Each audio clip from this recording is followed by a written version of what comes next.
Hello, everyone, and welcome to Part 3, the final part of the Wedding of Ostog the Unslain.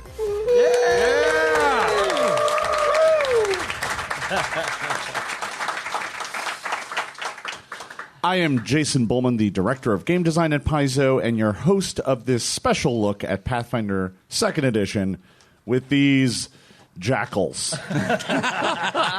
We're coming for you. Yeah, I'm going to go ahead and let them introduce themselves and their characters, and we'll start down there.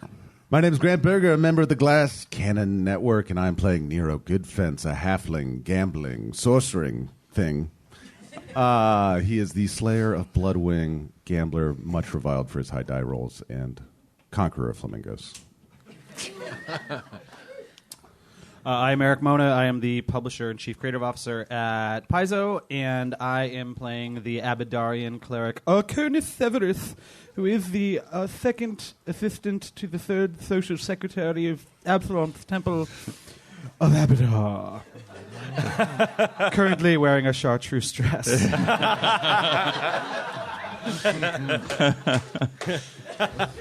Forgot about the curses. I am Joe O'Brien, also of the Glass Cannon Network, and I am playing Hawkraven Eagle Crow, human bounty hunter ranger, and I am starving. And green. Oh, right. Yeah, and everything is green. I'm Troy LaValle. I'm playing Chase Cunningham, heir to the great Cunningham horse slaughter factory. What was the slogan? We use all of it. He is a chaotic good liberator champion. But he and his family only slaughter evil horses. And his favorite meal, his absolute favorite thing to eat if he gets the chance, is dried horse meat. Dried horse meat. Hardtack. Horse jerky. I'm Matthew Capricaza, and I'm playing Pima Shale Slider, who is a dwarf barbarian who is very concerned just to make sure that everyone has their B12 after last night. I have some things ready to go just in case. I am Skid Maher. I am playing Ecthelion, son of Agnon, called Orphan Puncher. I'm also currently wearing a chartreuse gown. I have a Fey helper that is bothering me all the time. Oh, hey, I was wondering if you could use a hand with this introduction. Whatever, Brownie. Also, I don't trust magic, and I don't really understand this curse, I realize now. Okay, so I really don't understand it. So I don't trust magic. Did I know that potions can cause the stupefied? Does that mean that if I take a potion, I become stupefied? No, you're just paranoid that drinking potions causes mental deficiencies. Great. Yeah. Yeah, you're All right. All right. Thank you. Okay, now I get it. I thought I made that clear. I guess I was being too coy for my own good. All right. Yeah, okay. I went too far on that one. All right. We flew too close to the sun. Yeah, no, I was like, I pushed that joke too far. All right. So, when we last left our intrepid band of adventurers, they were on a quest to save the soul of Ostog the Unslain. During the coronation of the newly minted Linorm king, a Fey princess appeared, and she claimed his soul, stating categorically that the Linorm that he slew was cursed to be her husband, and that anyone who were to slay her must then take her hand. She then snatched away his soul and vanished. The group then was tasked by Velmarius, Ostog's trusted assistant, and traveled high into the mountains to treat with some Norn to find out where his soul was taken. They then learned that the soul had been snatched away to a mystical city called Nithvale. That city would only appear on the night of the new moon and in a random place in the Grungir forest. The Norn, unfortunately, did not know the way. They did not know where it would appear. They seemed to only know the fates of living things, not cities. and said that you would find a guide on your way. On your way out, you ran into a crow that told you that you should go seek out Bolero, the cursed wailing prince, he who is cursed to know where the city is to appear. However, he dwells inside the place called Torment's Thicket, a twisting maze of trees that serves as a respite for the cursed, and only the cursed may enter. You then made your way to an ancient crumbling chapel that was the site of a tragedy centuries ago, and drank from the accursed well, drank from the skull in the well, giving all of you curses. A lot of them. Some of you even drank more water for some reason. It was thirsty. It's fine. And from there, you made your way to Torment's Thicket. Entering the thicket, you ran into a bunch of ghosts who desperately wanted to be released. The crow kept reminding you that these are the tricks of the Fae, and you must play by their rules. You quickly realized that you could not actually kill the ghosts, but you could banish them by accepting their curses. So you all got more curses. Or, well, actually, rather, Chase got a lot more curses, and the rest of you got a few more curses. Good call. From there, you went to a place, an inn, a strange and mysterious inn in the center of the forest, where the cursed might travel to get a break from their torment. Unfortunately, it comes with a terrible price that when they leave, they are more cursed than when they entered. The innkeep told you as much, but he was also forthcoming with the way to find Bolero. You then left there, got more curses, well, most of you, and made your way to treat with this mysterious wailing prince. You found him in a cave after sneaking past an Etten that you distracted. One of Amnir, one of her servants, was sent there to stop you. She is now aware of your meddling and is apparently sending agents to thwart you in your quest. Reaching the bottom of the cave, you treated with Bolero, the wailing prince, and he told you a tale of him and his brother. Dormarin?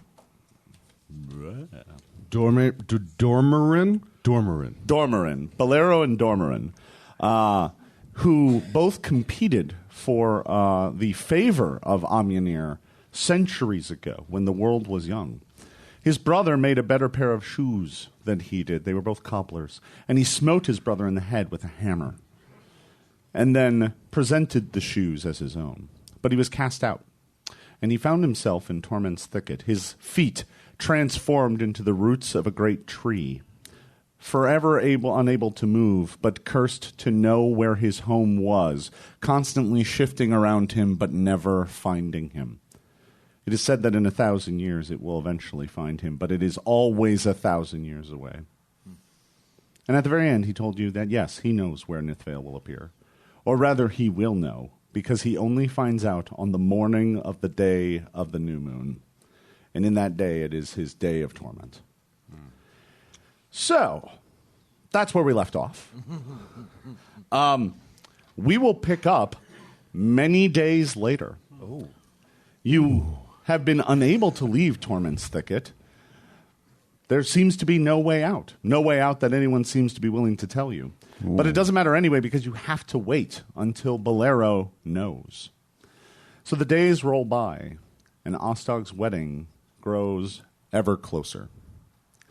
Now, if there's anything you guys would like to do during that time, let me know. But otherwise, the days just kind of roll past. I don't really think that there's anything you can do. Pick up whittling or, I have a lot of activities planned for us to occupy us in the meantime. As long as some of those involve drinking, I am fine. Bolero does not offer you food or drink or anything like that. You have to kind of make do with the rations and stuff you have on you, and eventually you end up having to resort to eating root shavings and finding things underground. I have an endless supply of weasels. That's right. Hold on. No, that's a knife. There's a weasel. Oh, another weasel. Knife.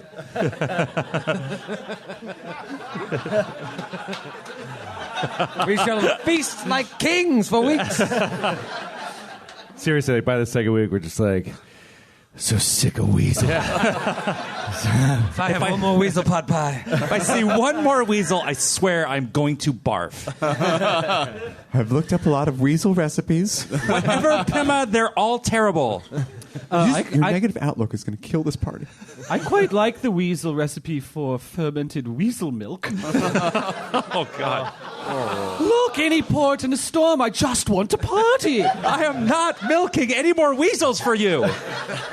Yeah, that's like Elliot's job. It's like every morning, milk the weasels. I woke up early to milk the weasels, I did.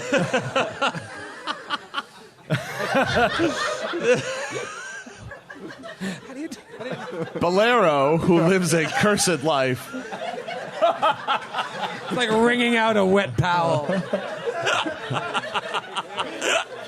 spends the entire time screaming.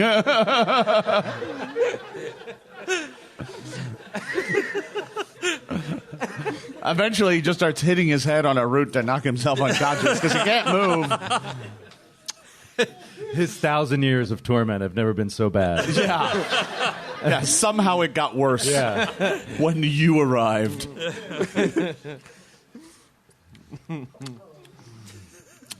The time flies.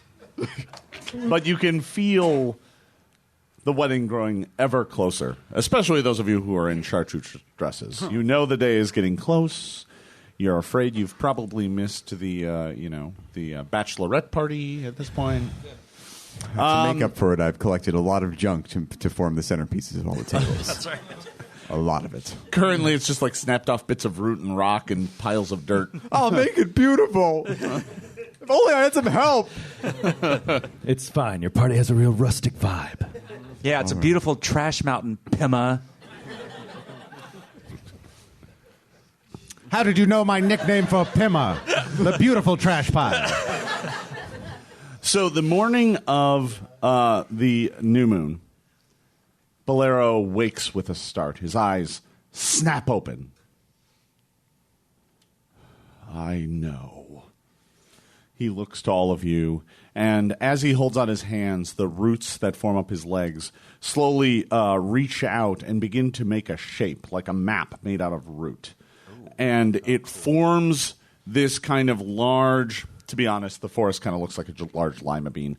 It's not really very evocative, but it is a shape. And suddenly you realize that he is making the Grungir forest. And he holds his hand out, and he's holding it over where Torment's thicket is. And when he lets his hand go, the root has grown leaves in that spot and has turned into a little marker. And he looks at all of you with sorrow in his eyes and says, I'm so sorry. For in the opposite corner, a small flower blooms. It's those bell flowers that look like little wedding bells. And it's in the opposite corner. That is where Nithvale will appear. You must find a way, if you are to interrupt this wedding, he looks at all of you, you must find a way to travel almost 200 miles in a day. Looks like Ostog slain. Cool. All hail King Chase. We shall ride the weasels to Nithvale. Saddle my weasel. Make sure. Mr. Bolero, I have a question for you. We are, after all, in the Grungir Forest now, are we not? Or near it? Yes? This Grungir Forest, does it have a prominent circle of druids, perhaps? I hear tell in some of the books that I read in Absalom, a city with books, that sometimes druids can travel from one tree to another within the forest itself. That might be a way we might be able to move. They are known to have such magics. Cool. But he looks at you and says, but I have no idea how to find them. I have not left this forest ever. I have been here since yes, before that's the right. trees grew. Is there perhaps a way under the ground? A path of tunnels? He says, there is one way out of Torment's Thicket that I can show you, if that is your desire. But it will not take you to Nithvale. Where will it take us? It will take you back out into the wood. There's a sacred spring nearby. Let's go. He holds his hand up, and behind him the roots in the wall kind of part, revealing a cave. And far off in the distance you can see, just glittering in the walls of the cave, these like large crystals and gems poking out. And he says, that path, that will lead you back to the wood. May your journey take you to my love. Tell her one day I will see her. Just out of curiosity, I mean, we are trying to ruin her wedding, which theoretically leaves her single. If you had the chance, would you take Ostog's place? One day that may be my fate, but Nithvale must come to me first. Just checking. So the cave is now opened before you, and that looks like your only way out. I mean, you could go back up into Torment's Thicket and try and find a way out that way, but you have no idea how that's going to work, and you don't know if that Etten came back or not. You've been down here eating weasels for a week and a half, so... Yeah, Hawkraven is ranged for days. He's like, there's no way out. This is our only path forward. I say let's go. All right. All right. So you pack up your belongings, and I'm assuming you guys are moving with what alacrity you can at this point. And you begin making your way through the tunnels underneath the forest. It's a winding series of caverns. You find yourself in glittering caves filled with priceless gems and jewels. To be clear, they don't actually look very priceless to you. You're picking up like rocks and stalactites. I was going to ask. If, great. like old snail shells and stuff. You're like, yes! Beautiful. Beautiful. And as you make your way through this tunnel, it slowly starts ascending. You slowly start to have to like climb up areas, so you think you've got to be getting closer to the surface. But you get to a large cave, and across the way from you, you can see the bright light of day. You've been having to navigate your way with light. I think some of you have torches and stuff. And across the way, you can see the kind of bright light of day just streaming in through an open tunnel. However, between you and that prized opening is a cavern filled with webs. Ooh. The size of rope. Ooh. God. Ew. What do you do? Do you have a plan for this, Pima? First, I plan to soil myself. Then I plan to regroup and come up with a new plan. I don't have an... Can I do a survival check to see if I know what these webs belong to? Survival might give you an idea if anything's been in here recently and if they're currently inhabited, but nature would probably give you a better chance. I'll do a nature check. I'll do survival to do what you just said. All right. 12. 28 survival. So with the 12, you're wondering whether or not flamingos make webs? You're not quite sure on that one. What did you get on this survival? 28. 28. Yeah, these don't look old. They don't look like cobwebs. Okay. These look recently made. Anybody down there? 21 on nature? Well, I mean, yeah, it's clearly spider webbing. Yeah. Of particularly large spiders. And looking around, you can suddenly make out the legs. At first, you thought they were stalactites. Right. Because they're that big. Oh, shit. Camouflage giant spiders? Terrifying. It was a nightmare. But in fact, they are not, and they begin to move as a pair of gigantic tarantulas crawl down from the ceiling and attack. Oh, no. I'm going to need everyone to roll me perception for initiative, please. Although if any of you would like to have been hiding, you can do that too.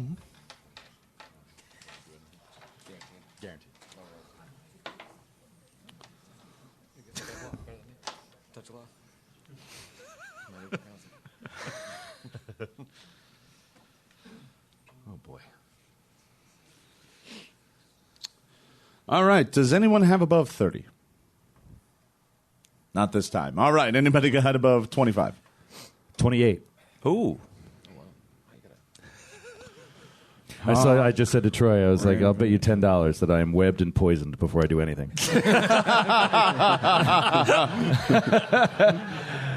Completely wrapped up, weaponless, and dying of poison. Round 1. Okay, so that's the only person above 25. Who's above 20? 21. Also 21. Which one of you would like to go first? I shall cede to Arconith. Ooh, thank you. Jason, is there any... There's no more take 20 or take 10.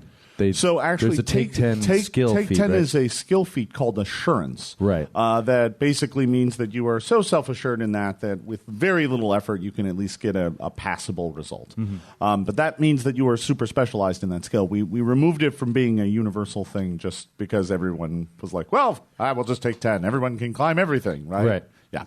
Okay, who's got above? All right, there's only 2 of you. Well, 3 of you left. How are you guys rolling this low? All right, who's got above I rolled 15? a natural 1. Yeah. Oh, I see. All right, so what's that give you? 14. 14? I got a 15. And Nero had an 18, which sucks. I should also say that as soon as we roll initiative, Pima falls asleep. Oh, that's right. Oh, my God. I completely forgot. Because it is at the start of combat. Yeah, so the spiders come down from the ceiling and Pima just falls over. It was like, Oh, God. It is terrible. You're right. It's combat narcolepsy. All right, it's actually a thing, isn't it? probably martial narcolepsy. All right, claiming the initiative. Hawk, Raven, Eagle, Crow. Yes. You see the spiders as they begin to make their way down the walls. They're currently about 30 feet up in the air Perfect. as they're climbing down the walls. God damn it, Pima. The first thing he's going to do is spend an action to wake up Pima. All right. So Yeah. give her a You. kick. Right in the mouth. Yeah. You. It's like, I wasn't asleep. incredibly unnecessary. I wasn't asleep. I was going to have you make a roll to wake up, but since he kicked you in the face, I think we're going to call that good. So, all right. Jason, That's shouldn't Joe roll to see if that was a crit? Oh, yeah. Oh, nothing to worry about. I could never, Matthew. That's true. All right. yeah. So that was yeah. I'm not going to make you roll to Yeah. kick your friend in the face. You're not trying to damage him. I mean, unless kick you are. himself in the face. Yeah, that's right. Isn't that his curse? Somehow kick himself in the face. Yeah. It's very flexible. Yeah. No. It's Bruce Lee could. it's something we can't all picture. All right. That was one action. What are you doing with the other 2? Next action, I'm going to hunt prey on All right. the closer of the 2 if they're Sure. left or right, We'll whatever, call north that or south. number 1. Yeah, number 1. So I will hunt number 1, eye up, and take 1 shot. All right. Great. Natural 20.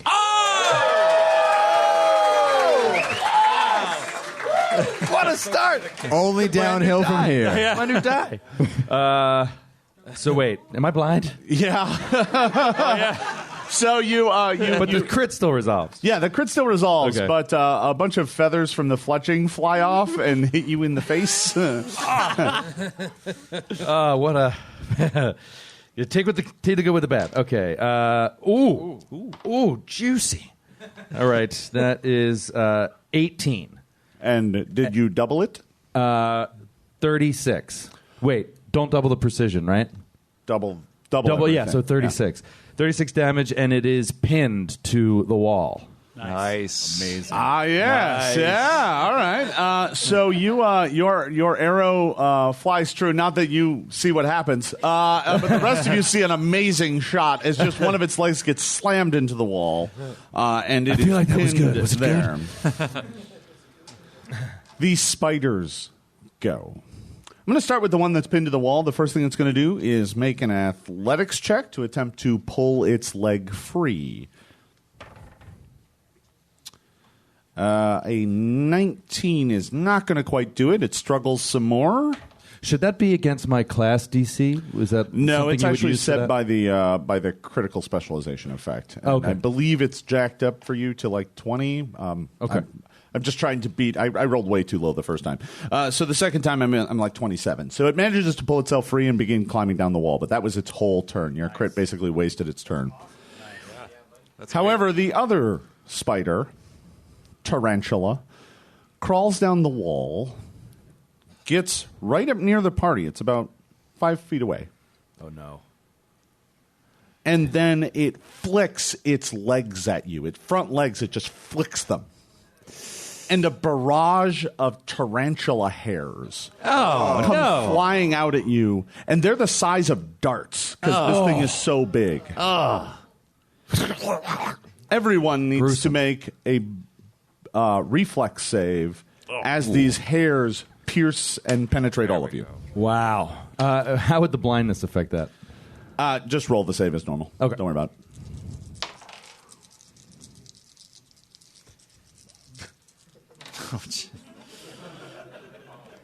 With horrible rattling sound. All right, we're going to start down there. What you get? I got 31. 31 is a success, not a critical success. So you are going to take 8 points of damage. All right. Next. 13. A 13 is a fumble, Oh, no. Gruesome. Bama, which means you take 30. What a swing. Oh, sorry, no, 32. My mistake. All is forgiven. Yeah. Chase, what you get? So the total is a 24, but I rolled a 15.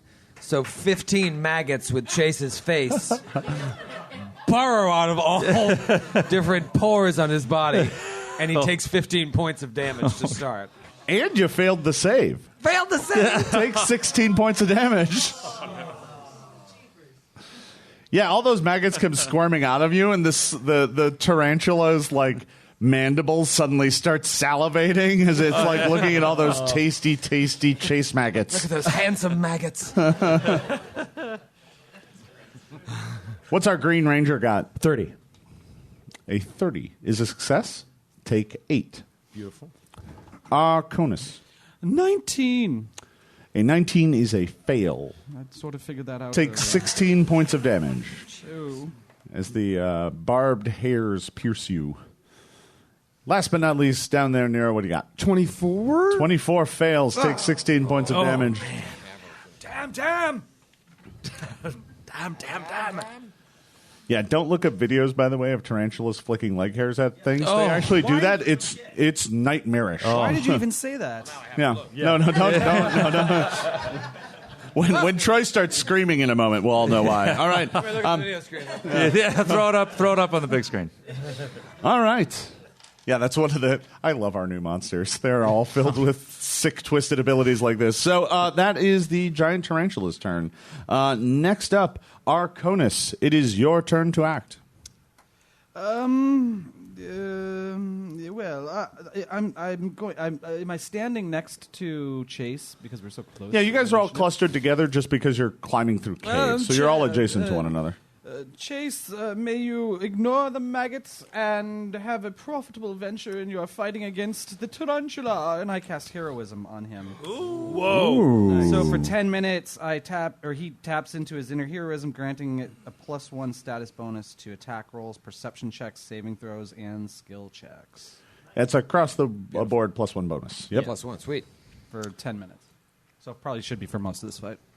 Oh, yeah. Thank you. And then I'm gonna Man, that spider fight really dragged on.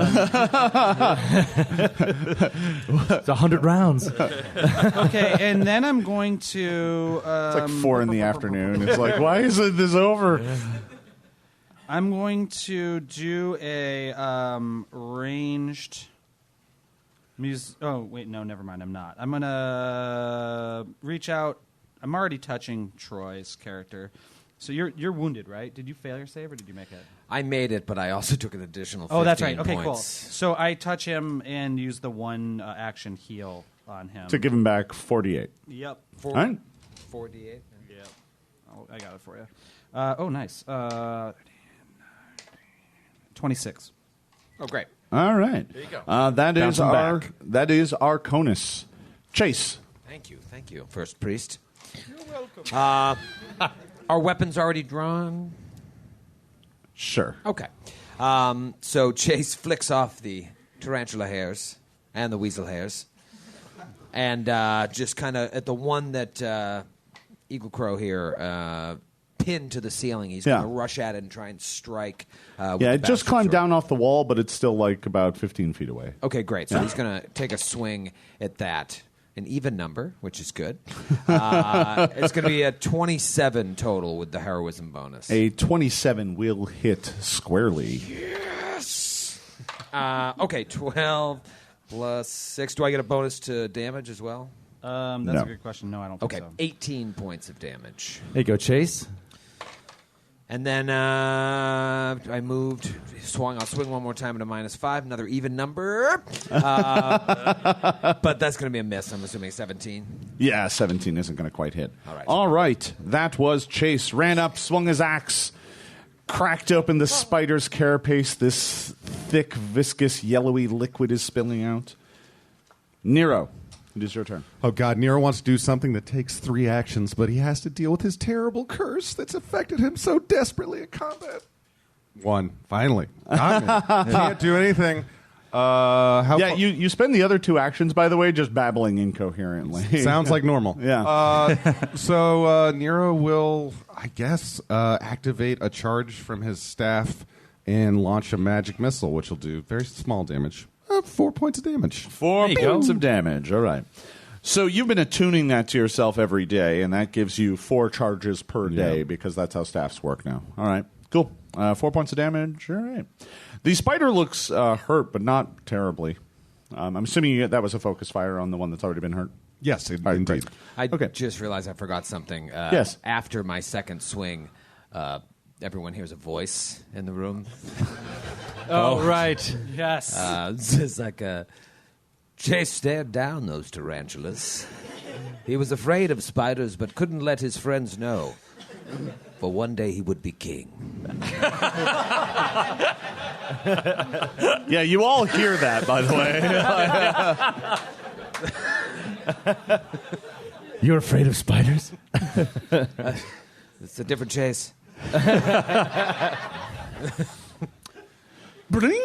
Hey, I noticed it's your turn. Would you like to take help? No, taking your turn? I'm totally Did you know fine. that those I've done spiders this have leg hairs? before. I've seen the leg hair thing. Not impressed.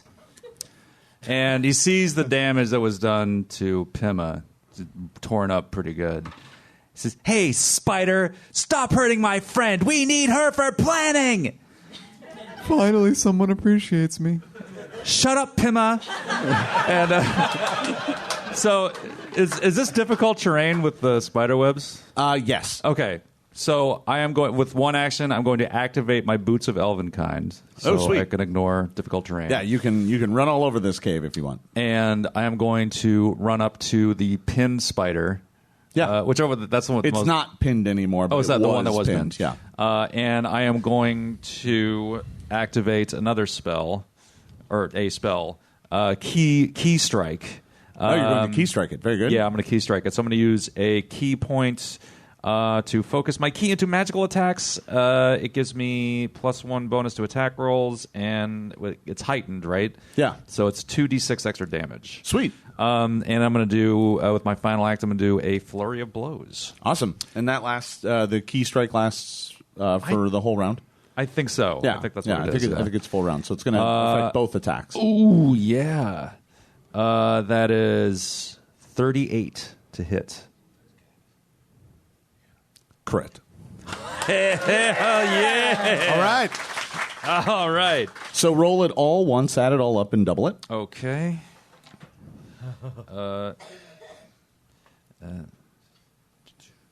29 points of damage. That's doubled? Yeah. Yeah, all right. So you run up, and it's like it's like punching a giant eggshell. How could that be? Your fist just goes inside the spider, inside its like gut sac organ. Yeah, the abdomen. and it just like squirts up your arm, and and the spider looks at you with just kind of an alarmed expression, probably similar to the one you have on your face. All right. Was normal damage 14 and a half? Okay. No, because I added the +3 after. Never mind. Anyway, it's dead. It's a second edition thing. You get your, I am so bad at doing math quickly in my head. We often edit out my pauses where I have to actually do the math. you have a second attack. I'm pulling the. Well, I know because I can't. Like, it's dead, right? No, it's not dead. Oh, it's not. Okay. No, then yes, no, then I it's will still take my looking second at you attack. like, why did you do that? Okay. Then that is a 26 to hit. That is also a hit. All right, and what the? Okay. Another 1/2. Damn it. Gotta get rid of these D halves. That's 21 points of damage. All right, the spider's taken 105, but it's still up. Damn it.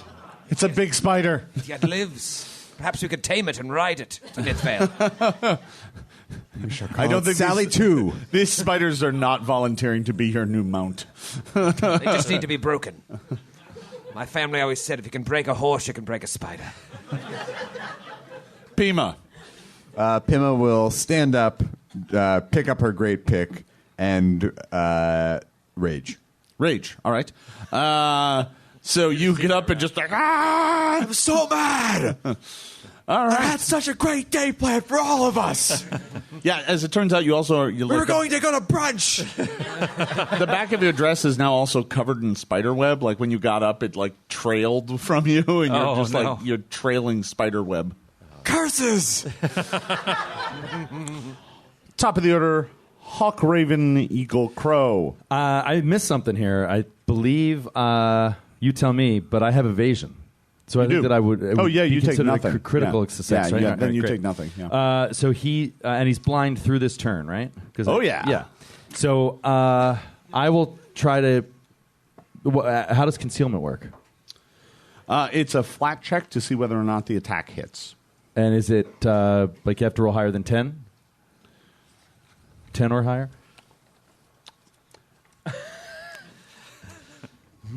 Yeah, that's it. Okay. Yep. All right, then I'm going to shoot the one that I have hunted. Presumably, it's stuck to the same place, so I'm going to try to shoot in the same area. I'm going to do a hunted shot and fire twice. All right. So first shot is a 30. Sorry, So 29. So all of these miss Okay. because it moved, and you're firing at where it isn't.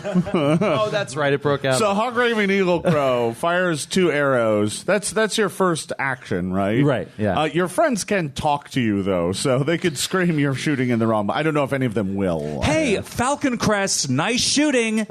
It's not even there anymore, okay? where did it go and be very descriptive? Tell him, Pima. It's right there on the wall. You don't have to yell at me. I'm sorry. He'll take another shot. Now he's at like minus 10 already. The second action. All right. What the hell? Try one. Miss. And then last action. I don't know. He'll just fire again. And Yeah, it's sure. still just You minus might 10, as well right? swing Yeah. for the fences. You don't That's have anything 20, else to do. so that's Yeah. a miss, right? All right, yeah. Yeah, that's a miss, just barely, though. Okay. But I get that feather out of my eye and no longer Yeah, no, blind. that's fair. You can now see again, and the spiders are crashing down upon you. As a matter of fact, it is now the spiders' turns. The spider that's over on the wall has, let me think, Chase and... Yeah, Ecthelion, I think I yeah, closed up. yeah. It takes 2d6 bleed, I forgot, from my fist attacks. Oh, which it will take at the end of its turn. All right. So the first thing it's going to do is it is going to attempt to bite Chase. Bring it.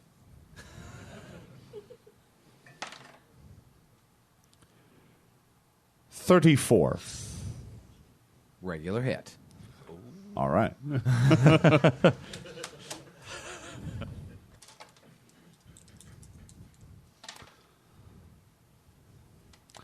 Take 16 points of damage. Okay.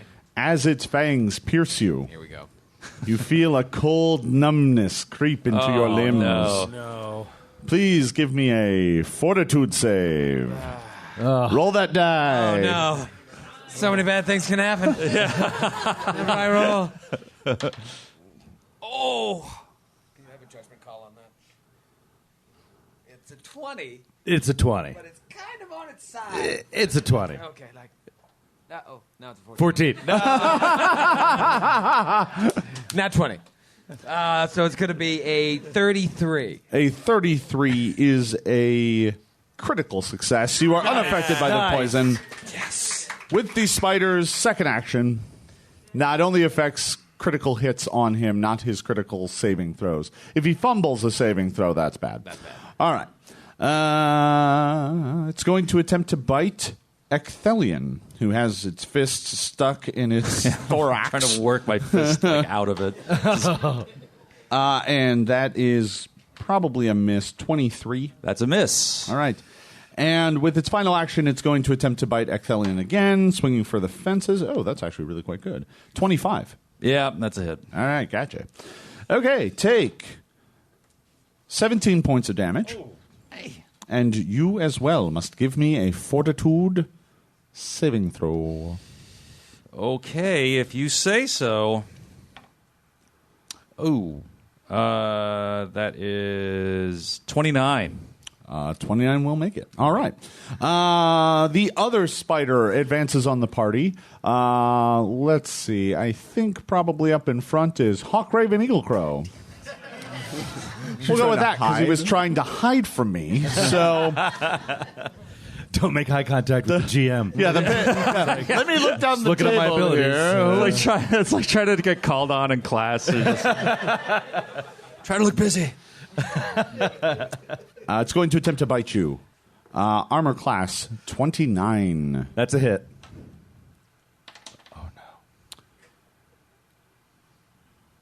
13 points of damage. Okay. And the venom courses through your veins. Please give me a fortitude saving throw.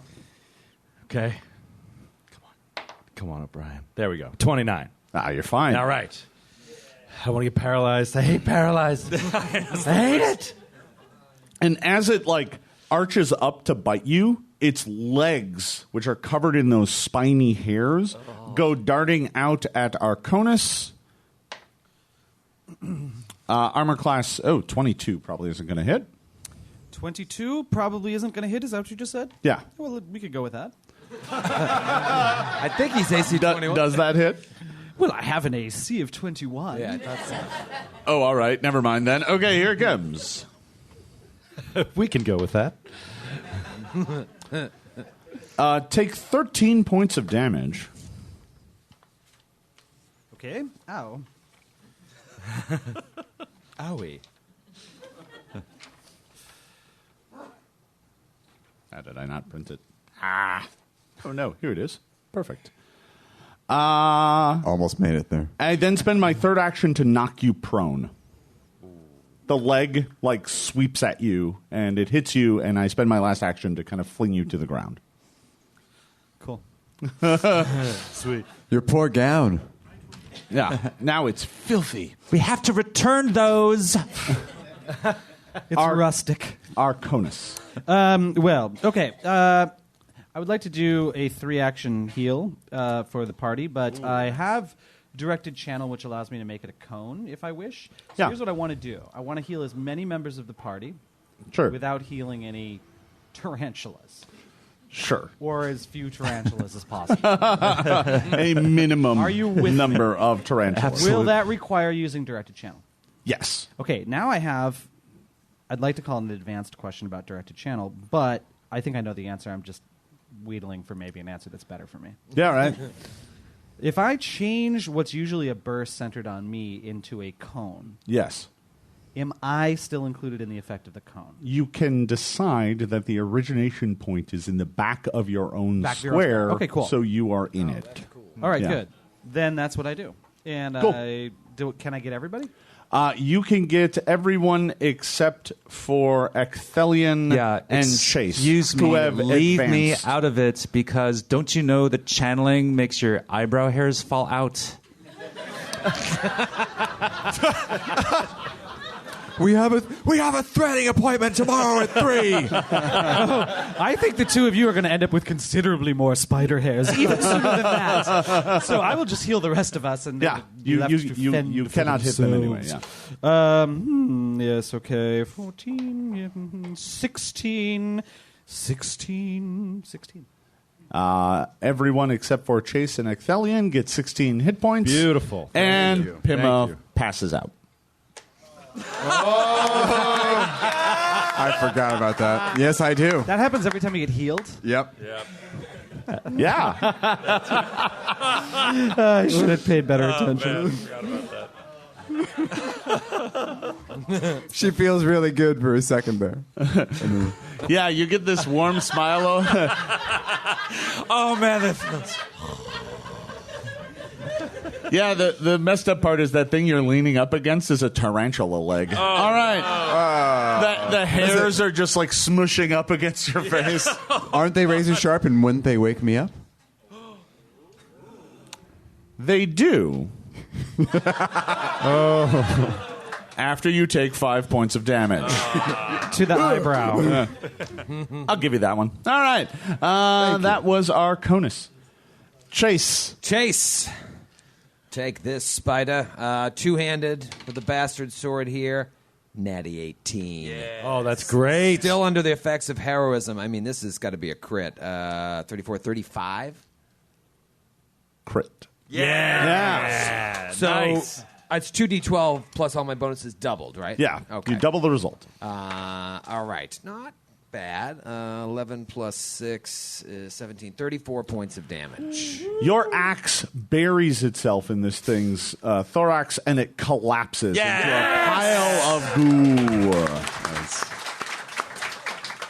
And in the same motion, his second action, he will stride up to the other one. Yeah. And swing down at that one. And that is not good. So I'm assuming he hits it, and it might actually be, well, because there's a -5, probably not a crit. A 28 28 will hit. will hit. But I did roll a 17. So 17 handsome maggots burrow out of me. Imagine this. I kill one, slide over to the other one, hit it, and all these maggots pop me. I take 17 points of damage from that. And then this is just going to be a regular hit. God, 12 points of damage. All right. And then you hear a voice. Fearful though he was of spiders, it had been a fortnight since he slaughtered a horse. So the battle was satiating his bloodlust. That's all you hear. Yeah, all right. Nero, it is your turn to act. Nero gets 3 regular actions, so Oh, let's hey, look at that. go ahead. If I need to move in order to get a direct line of effect on the remaining tarantula, I will do so. So do I need to stride, or can I just Nah. kinda... All right, then a crackling lightning bolt is going to come out with a DC 25 reflex save. All right.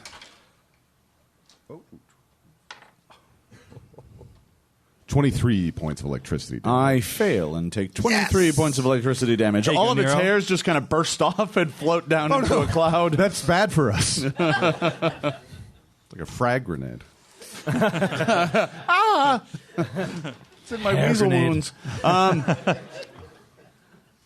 That was 2 of your actions? Well, yeah, and then I'll try to see if I can just kill it with 3 points of magic missile damage. That is not going to kill it. All right. 38. Very good. Okay. That was Nero. Ecthelion. Ecthelion closes on the second spider. Yes. It says, "Let me show you how it's done, you dumb spiders." That's a 27 to hit. Another home run, kid. You are showing them how it's done. Yeah, That see? will hit. See, spiders. 6 points of damage. And then All right. this is Well, I Flurry mean, of you're Blows. not really showing the spider Yeah, well, 6 points of damage. This is just a demo. That's 31. 31 is a crit. Oh, nice. Oh, yes. That's 18 points of damage, and that's 2d6 bleed that they're going to take. Yeah, all right. And then with the final action, I'm going to punch again. That is a 15. No, not enough. All right. You have begun to pummel the last spider, but it is still fighting. Pima. So am I near a spider? Since I Yes. fell asleep Yeah, against yeah, one? yeah. You're right next to it. Am I standing? Yes. Am I holding my great pick? Yes. Great. I'm going to swing away. Yeah, you were in the process of away. dropping it, but then you hit the leg hairs and woke up. Yeah. That will be a 24 to hit. Hit. 20 points of damage. Nice. Second attack with the great pick. 20 to hit. Miss. Third attack. For third attack. 20 to hit. Miss again. Yeah, miss again. All right. Pima's pick goes flying through the air, hitting once, kind of making a hole in the spider's carapace that is now just kind of squirting that viscous yellow spider goo. Top of the order, Hawk Raven Eagle Crow. As the spider kind of capers and dances around, that wound keeps turning about, spattering all of you with spider gore. It's in my mouth. He will aim up and fire at that hole. He wants to try to put an arrow through that hole. All right. Make it just really gruesome. First attack is a 28. Hit. Yes. In the hole. That is 16 points of damage. Second attack. Still up. Okay. I think I got you. Third 28. Hit. Hit. Come on. Ooh, yeah, there we go. There we go. 15 points of damage. Nice. Third attack. Still up. Your arrows are darting it. They look like giant hairs. One more. Come on, high roll. No, natural 4. 6. No, 10. Miss. All right. The spider goes. Oh, I thought I had it. It is going to send a bite at. Let's see. You're probably not right next to it since you're firing a bow. Yeah, it's safe to say. Well, Chase seems to be hiding, so I'll attack him. Your head couldn't fit behind the microphone? That's like how a dog is like I didn't do anything, so I'm just gonna hide my eye line. Hence, I'm invisible. Yeah, it didn't work here either. All right, the tarantula attempts to bite Chase, and that is going to be a 28. 28 exactly. Oh, look at that. Oh, what do you know? Oh, what do you know? Take 16 points of damage. Fortitude save? Oh, yes. I made the save, I would assume, with a 30. Oh, yeah, that makes it. But I take 17 points of damage. Which, to be clear, is way more damage than you would take if you had just failed that save. I'm in bad shape. Oh, no. Oh, God. The spider attempts to bite you again. No.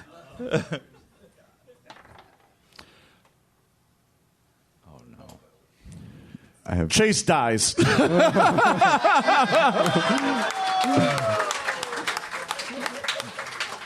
The spider sinks its fangs right into his head. It's like that scene out of Starship Troopers where the thing goes in that guy's head and venom comes squirting out of his mouth. Oh, my God. And then he slumps over dead. So, yeah, you crit me. What would be the damage, though, for when I wake up next round? I'm still going to be super low.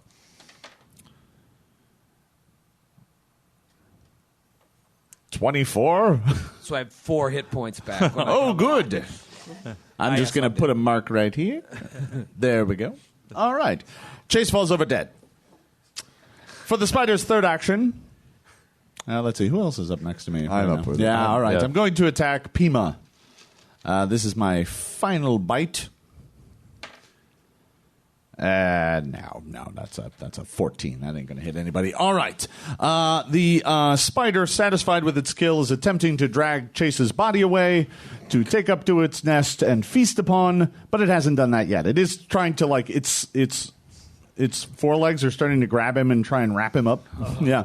Does the narrator still narrate, or is it only after Chase? Oh, yeah, no, the narrator still narrates, yeah. But that's not until Chase's turn. Right. Arconus. Oh, yeah, I take bleed. Ah, crap, that kills me. Yeah! You're the real MVP. I literally had 2 hit points left, and I'm taking 2d6, so I'm like, oh. All right, I guess that's it. All right. So it collapses on top of Chase, right? Oh, absolutely. Yeah, no. I'd also like to point out we've now killed as many horses as Chases. Yeah, that's fair, yeah. And what does the narrator say? So it collapses on top Yeah, of him. it just kind of, yeah. The spider collapses on you. The future king died that day on the battlefield. And then I wake up, and then he came back to life. And would one day be king again. All right. The spiders are now quite dead. And all of you look in very bad shape after that spider fight. Those guys were surprisingly tougher than I thought they were going to be. All right.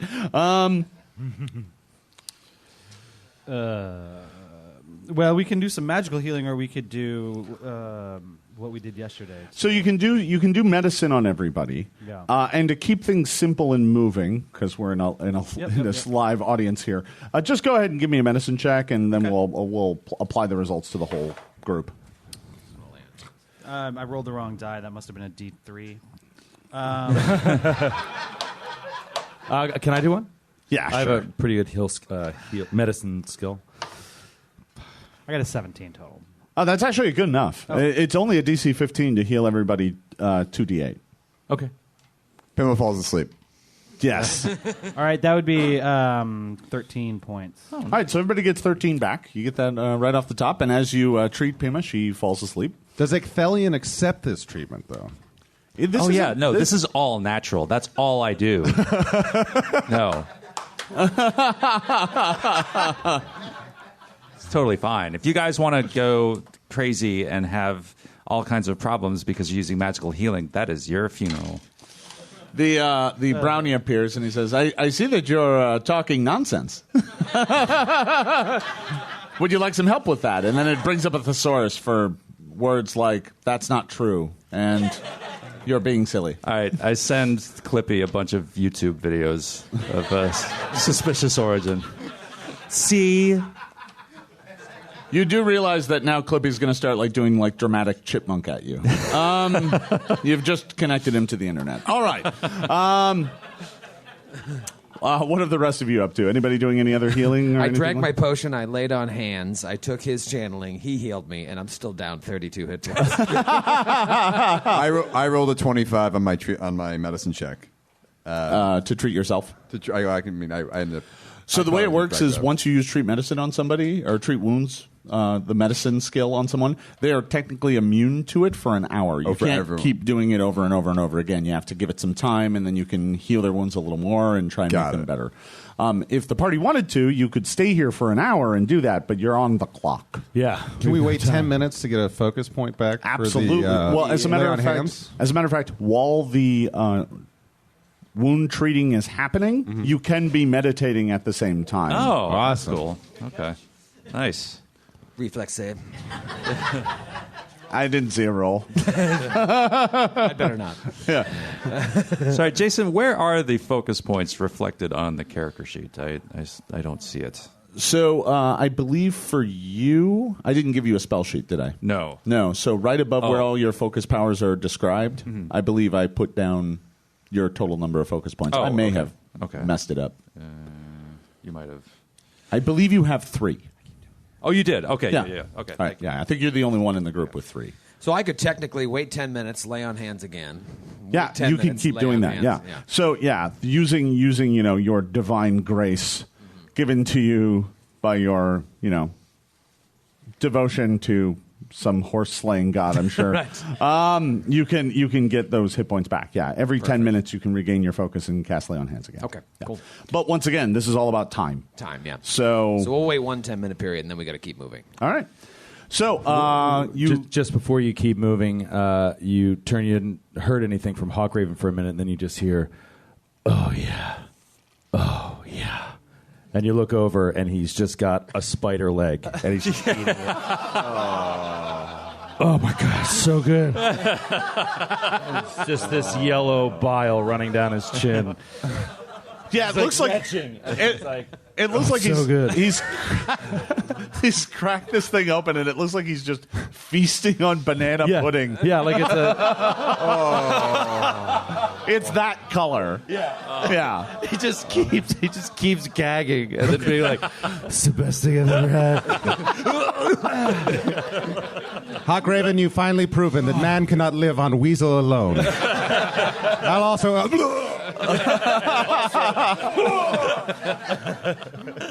I don't like vomiting. So after the group has collective sympathy vomiting, Usually it's just Arconis at this point. Broke a new record. you can't imagine that Bolero was like, "Yes, please go down to the secret cave that is the only way out. And on your way out, please make sure to vomit all over everything." I'm gonna have to send other people that way soon. It'll be great. All right, so you are able to leave the cave, and as you do so, you find yourself at a tranquil glade. You are now back out in the forest. You have left Torment's thicket behind. And there in the calm, placid pool, across the way, you see, looking down at it, you see a reflection of the trees beyond and the sky above. And there, in that reflection, you see a crow with a single red feather. We need a ride, bro. You make your way around the pool and demand a ride. Do you have any crow buddies? And the crow looks at you and goes, "I couldn't carry you if I wanted to. What do I look like?" Oh, man. Do you have any eagle friends? Giant eagle friends? You could grip us by the husk. I'm assuming you saw Bolero. Yes. How did that go? He's very depressed. I'm sure he is. No more so than his brother, I'm sure. Oh, sad story. A sad tale. Yes, quite. So, have you found out where you need to go? Yes. But how we get there, we don't know. We don't have time. It How do does you seem- get 200 miles in a day?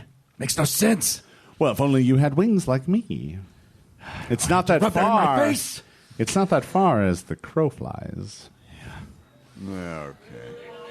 Shut up, I get one.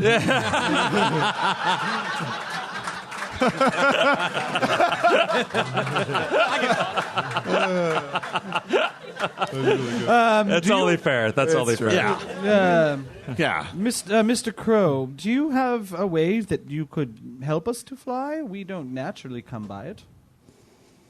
No, you most certainly do not. Although you can fly once for a little bit, and then you hit the ground. However, there are other things that fly that might be able to carry you. I certainly can't, though. I mean, look at me. Right, but I am a regal crow. Yes, and of he kind course. of is doing that crow strutting yes. thing with his legs. but the great majesty of your flight gives you a vantage point that we simple foot dwellers cannot see. Has this given you an indication of perhaps some nearby creatures that would be capable of ferrying us by air to our location?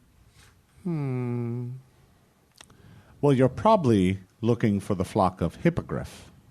That is only that a would do mile away from I'd here. say almost certainly that's what we're looking for. Point the way. Yeah, you're good, Crow. Oh, I'd love to. But I'm afraid if I send you to them, they will rip you to pieces and eat you. They're not the friendliest of sorts, especially not when they're hungry. They've What never do they met like Chase. to eat? No one likes to eat weasels. I do. Wait, who said I do. I could go for a weasel right now. Oh, man. You might be surprised. After a few days, you really start to develop a taste. I got me that weasel thirst. That's sweet, sweet, sweet weasel. Eventually, you can start to fry things in eagle grease, and then you got a lot of options after a while. What could we bring these hippogriffs to gain their favor? Well, Surely some kind of material exchange would do it. Abadarby praise. Oh, you could make friends with them. I hear that they're always hungry. Their favorite food is Hydra. Is there a Hydra nearby? Wow, you're just full of questions, aren't you? What do I have to do? Lead very you there? inquisitive. Do I have to lead you to the swamp that's just over that rise there where hydras are said to dwell? Ha ha! Ah, crap. And he looks at all of you and he's like, very well, you win this round. He takes to wing. Leaving you alone at the placid pool, the crow takes to wing, flying off, vaguely in the direction of Nithvale. Drat! What? What's wrong here? Pimha, I forgot to remind you. You were supposed to ask the crow where to find penis straws. I'm so sorry. We've passed that point in the plan. Right now, we have a wedding to get to. I have centerpieces to make. I have sachets to create. Calm down. Okay. Don't give up on the penis straws. I believe in you. Thanks. Maybe there's penis straws in the Hydra's lair.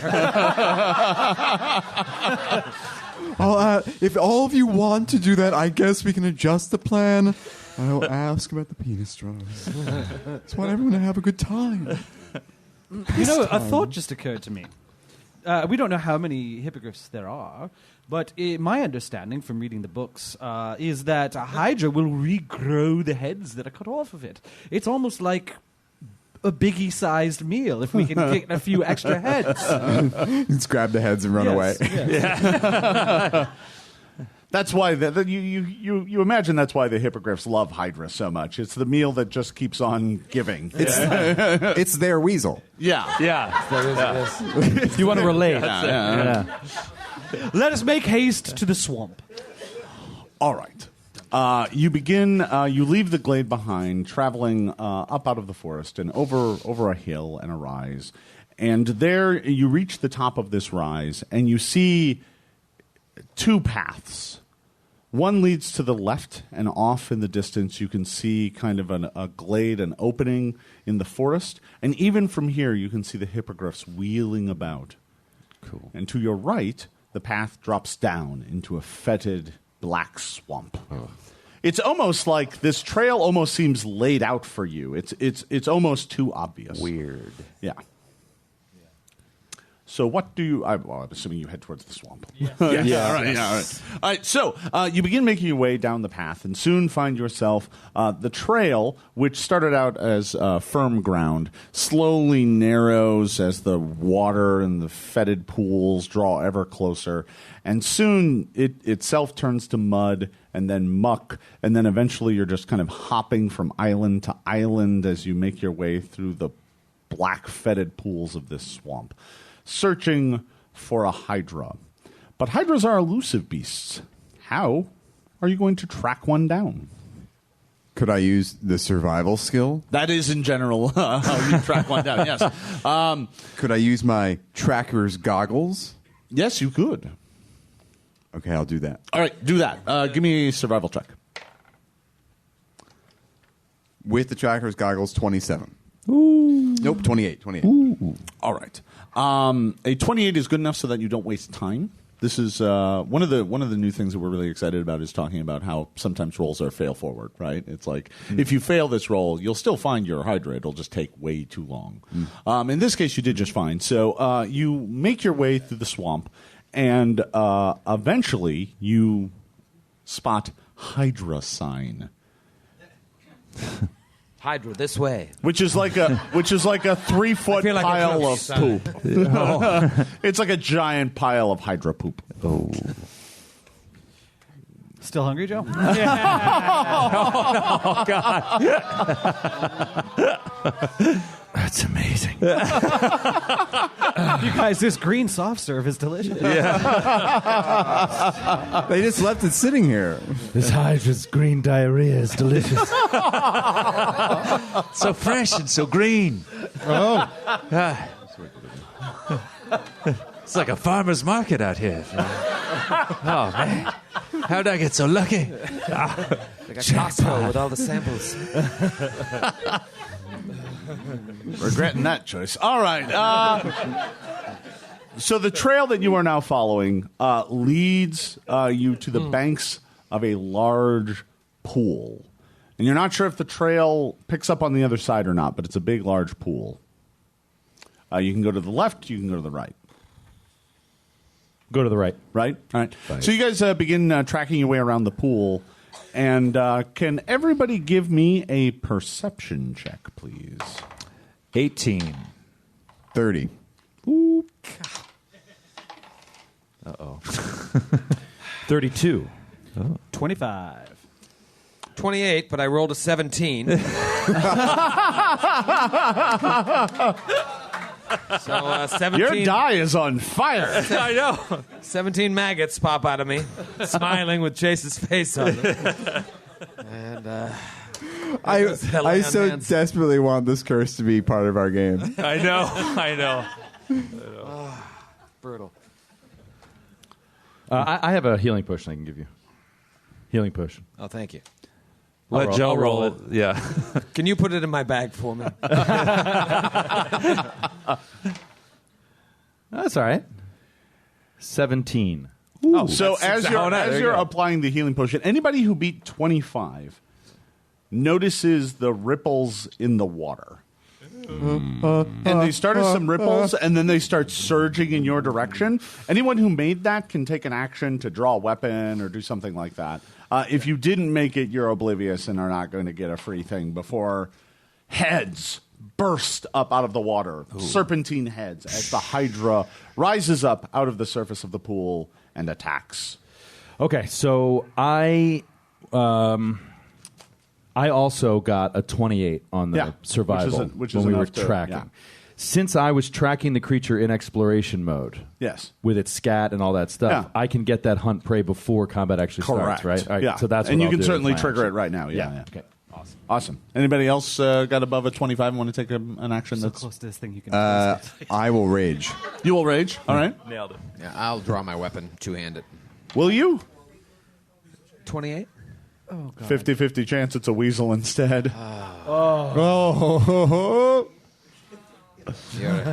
You can just roll a D20 if you want. I got a D100. Oh, all right. So I reach to grab my sword, and I pull out a weasel. What did you roll? Thank you. I rolled a 12. Oh, okay. What if you rolled a 49? I rolled. Oh my! Oh wow! I rolled a 99. You're so- the one who wanted to roll percentile. Don't look at me. I was like, just roll a D20. It's safer. Oh God! Yeah, so I'm two-handing a weasel. A +1 striking bastard weasel. Arcanus? Cast Field. Shield. All right, yeah. Yes, Field. Shield. Pima will also take this opportunity to fall asleep. Oh, yeah. No, that's right. Yeah.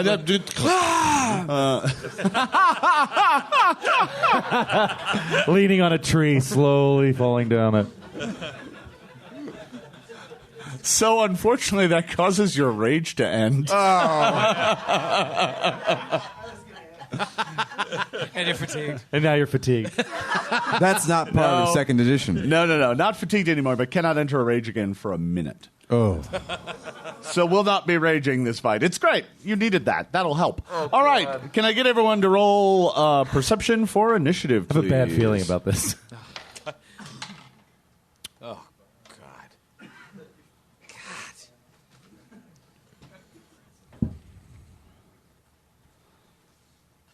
All right. Who has above 30? 31. And then sleeping. 35. Because of the hunt prey, any chance I get a +2 on the perception for initiative? It's Yes. a +2 on perception for seeking. Is that only for seeking? That's only for Okay. for seeking. Yeah, for like looking for it if it's hiding or something. Yeah. 31 for Hawkraven. I have 2 people at 31. Which one of you wants to go first? He can go first. Because I'm asleep. Right. Oh yeah, no, that makes perfect sense. So I'll- yeah. You are very early in falling asleep. All right, that's 3 folks above 30. Who's above 20? Nope. Precisely 20. Precisely 20. All right. I'm 19. Ecthelion is 19. I see that you rolled a 19. You'll be going pretty late in the round. Chase, 13. 13. It's a champion's initiative. Yes. By the grace of Serenray, With your weasel. my two-handed weasel, Weasel in hand. and I shall. This is going to go great. All right, Arconus, you get to go first. I call upon the holy glory of Abadar to shoot a ray of searing light. Very good. Bring me the ray Fear it. of searing light. Yes. 15 points of fire damage. You have to roll the hit, I believe. Oh, yes, right. Sorry. Hold on. Sorry. 27. Ooh. 27 will hit. Ooh. Cool. Didn't I already say that? Yeah, sorry, you said how much? I don't remember. Let me re-roll it because it was 15? terrible. Shut up, guys.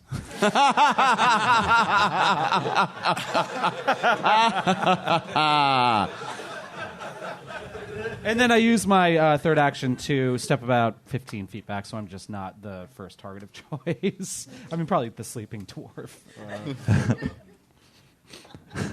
Whatever happens, happens. Yeah, no, that's fine. Yeah. All right. That was Arconus. Oh, the Hydra goes. No. All right. So this Hydra has 5 heads. To be clear. That's 5 hippogriff meals. And as it comes rising up, you can see frosted steam coming out of its maws. Frosted steam. It's like frosted breath. Sorry, it's a. Yeah, but instead it's like cold coming out of its mouths. And it comes rushing up out at the group, gets to right up near all of you, well, except for Arconus, who has backed away, and then uses Storm of Jaws. What? Which allows it to bite every single one of you. Oh, no. Every single one?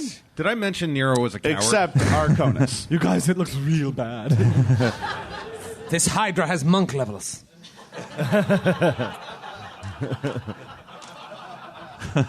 So I get to roll an attack against each one of you, and then my multiple attack penalty applies at the end, so all of these are at max bonus. What does that mean, applies at the end? So if I had, this is only 2 of my actions, if I had my third action left, I could then try and bite somebody else, but it would be at max penalty. Okay. But I'm not doing that. I'm just going to bite all of you. All right, so Nero, I'm going to start with you. Here we go. 19, I think, is going to fail, because that was a terrible roll. Absolute miss. Hawk, Raven, Eagle, Crow, the head that comes darting at you, armor class 26. Hits. Just hits.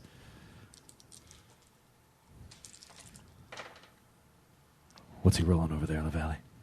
D20s. Damn it. Take 17 points of damage. Some of that is cold. Ow. Chase, Yes. armor class 26. Miss. Miss. All right. Moving down to Pima. You get woken up as I hit you with an armor class of 32. Ooh. What's your armor class normally? 24. 24. So that, because of your that's a penalty crit. for being asleep, that is a crit. Wake Crit me by a up. Hydra head. Take 40. Oh. As that, yeah, but you are awake. Yeah. That Hydra head like grabs your arm and like wiggles you around like a rag doll. And then the final head is going to dart out at Ecthelion. No, and 19 is going to miss. That's a terrible roll. All right. The Hydra has stormed up at you. It's about 5 feet away from you. It's not next to anybody. It didn't need to get that close. Its heads have reach. So it's right up near you. The only person who's about 20 feet away is Arconis. And then some of the wound caused by Arconis. Wait, you hit it with what, a searing light? Yes. I did, yes. A searing light, yes. That's fire damage, right? Yes, well, Yeah. yes. Fire, but it also has some holy in there. And, Yeah. That did extra damage because it was fire. Oh, that's right. And also, 'cause this is cold creature. It must have weakness. Abadar truly provides. All right. A whole bunch of that damage heals up. Oh, man. Oh boy. I'm sorry, what? Yeah, it almost looks unhurt now. That's how quickly it healed from that. Hydras have powerful regeneration, or so the legends go, but you don't really know the details about how to stop it or what to do about it. That was the Hydra's turn. Hawk, Raven, Eagle Crow. Is it a nature check wouldn't help for identifying it, right? It would Yes, be it more would. of a okay. Yeah. I don't know if it's like a magical beast or something. It is a beast. That is its classification, but nature still helps you identify that and Okay. understand it. I will do a knowledge check. Great. For nature. 23. So you know that this thing has, that hydras have, multiple heads. Mm-hmm. And when you cut off a head, there's a chance that it will regrow. Mm-hmm. And there's also a chance that it'll split and grow more heads. So you can, when attacking a hydra, choose to attack the body, which is what I assume you are attacking unless you tell me otherwise, or you are trying to attack the heads and cutting them off. Okay. Which limits what it can do, but they might also grow back and make the encounter worse. Okay. Up to you. Okay. I'm going to just try to shoot the body right now rather than the writhing heads. I think it's an easier target. So Yes, yes, it is. And I will do a hunted shot and take 2 quick shots against my hunted prey. Very good. First shot is a 23. 23 Armor class is 23. will hit. Okay. Nice. Beautiful. 17. Sorry, 16. 16. 16 points of damage. All right. And then second shot. Hold on one second. I'm just. Add your multiple attack penalty. So when I do the 2 shots with hunted shot, I do take the attack penalty. Yeah, on the second they're, shot. they're just as normal. It's just that for one action, you For can one take action, you 2 get 2 attacks. shots. That's Yeah. right. Okay. Ooh, 26. 26 will hit. And that is good. 15 points of damage. Nice. The arrows are sinking into the Hydra's body, but it's still fighting. You can, even as you are standing there, you can see the arrows slowly being pushed out by its regeneration. Gross. Oh, man. Then I'm going to move back 30 feet. All right. Stride back. Great. Okay. You attempt to move back, and the head darts out to bite you. Ooh. Oh, my. You got me. I got you bad. Armor class 36. Oh, no. That's a crit. In the face! Oh, no. Right high in the face, man. The Hydra darts out and just bites you right in the face. Oh, my God. I am 2 off of max damage. Take 46. Oh, my God. Wow. And you're blind. From all of your own blood. Oh, God. Right in the 46 points of damage to the face. Yeah, you guys look back at Hawk, Raven, Eagle, Crow, and he's now just like Hawk, Raven, Eagle, skull face. He's just like half of the skin, half of the flesh on his face is just gone. Oh God! Where he's got an arrow in the bow, and he's just pointing right at them. Like, Oh my God, you're so lucky you can't see this. This is so horrible.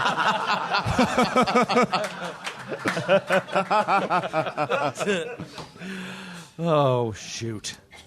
All right, that's All my right. turn. But you did move away. Yeah, Yeah, I'm out so of so there. congrats on that. So All now right. I'm fine. Pima. So where am I in relation to it? Am I right next to it? It's like 5 feet away. Okay. So standing up will provoke, now that I know it has attacks of opportunity. Drawing my weapon will provoke. So drawing the weapon will provoke. Standing up does not. Okay. Here's what I will do. I will stand up with one action. Great. And then for my second and third actions, I will activate my Ring of the Ram. Oh, there we Okay. go. Nice. You activate your Ring of the Ram. What does a 2-charge Ring of the Ram do? It will deal 46 points of force damage and move you back 10 feet, provided you don't make your save. So Okay. it's a DC 22 Fortitude save. I did make the save, so I believe that means I take half damage. Half damage and push back half the distance. So you take 4 points of damage and you're pushed back 5 feet. So Pima is just like, So you activate the ring of the ram, and this ram-shaped force comes flying out, slams into the Hydra, and pushing it back. It's now like 10 feet away, which means you're now all on the edge of its reach. Actually, no, that pushes it out of reach. Look at that. That's what it gets for being 5 feet away to start. Okay, it is now out of your reach. So Pima has made it so that you can all do things safely until it goes again. Nero. No one eats my friend's face and gets away with it, you filthy Hydra. 2 actions. Yeah. We'll cast Fireball behind the creature and get all of the heads and the bodies. Heightened signature spell. We're talking 8d6. DC 25 reflex save. Got some juicy numbers in here for you when you're ready, Jason. Oh, yeah. 12, 15. Taste the might of Grant Burger's rolls. 35 points of damage. Come on, fail it, Bowman. Crit fail, crit fail. Yes. I forgot about that. Crit fail.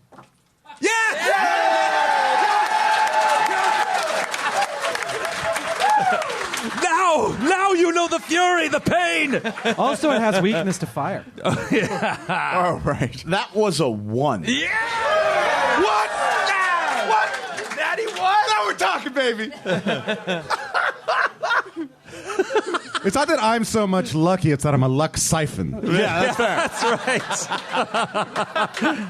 right. I'm like a weird domino kind of character. What's the crit fail? You just dealt 70. Yes. Yes. Does it have a weakness to fire? Yeah. So sorry, you actually dealt 90.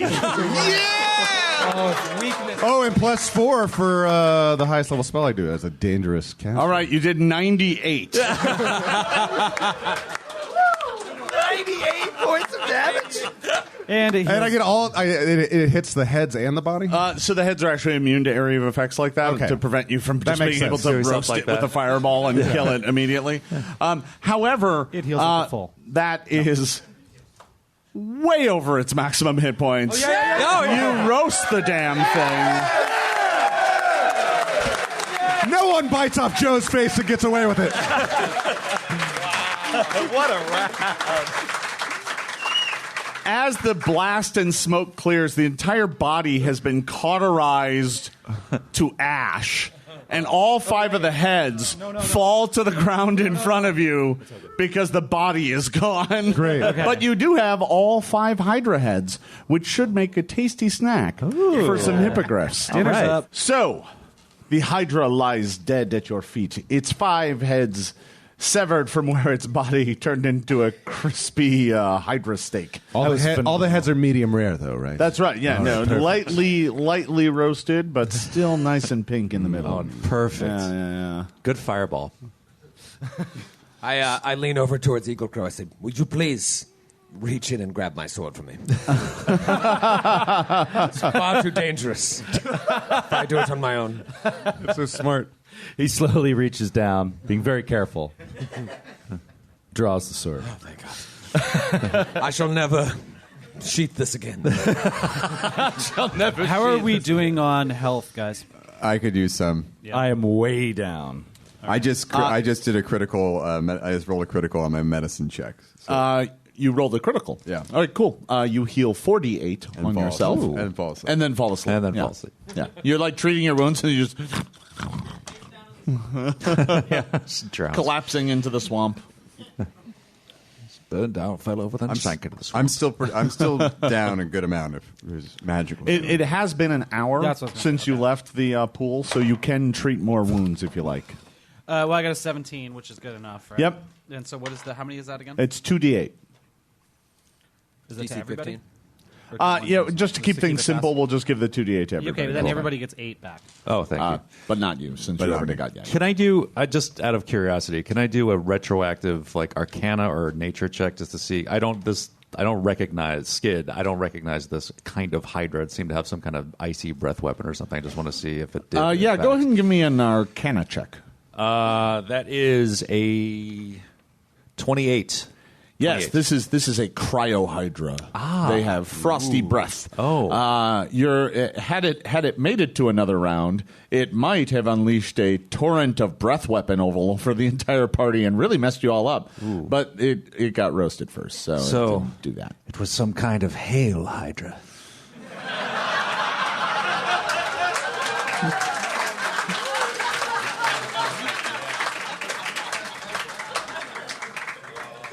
You spontaneously get another curse. Bad Here, puns that one. earn curses in the Grundir Forest. It was all just Oh, a sound no. bite. Here we go. Arrow to the knee. Oh, God. Every ranged attack hits your knee, giving a 5-foot speed penalty until healed. Per hit. Okay. Yeah, every time you're hit with a ranged attack, it hits you in the knee.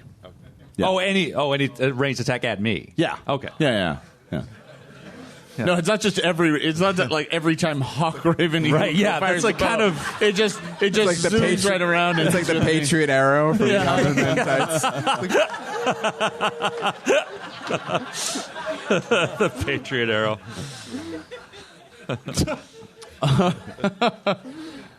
All right, you done down there? Yes. All right, I'm good. done. All right, yes. yeah. You want to make set the whole thing up for another bad no, joke? I'm good. Yeah? No, I'm all good. right, yeah. I'm We've good. gone mad with puns and power.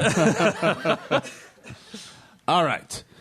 So the Hydra is dead. You have 5 Hydra heads. And no time to waste. That's right. So I'm assuming you pick them up, like sling them them. over your shoulders. Don't eat them. Yeah, no. Yeah, don't. Yes, keep them away. Eat. I prefer the burnt ends. So he just eats the body. Just give him crispy a body. Yeah, you get some like a fistful of Hydra ash and just that's hand it to him. Yeah. Pima It's just like a eventually- bucket of Hydra ash. Yeah. This is way better. It's like the cinnamon challenge. But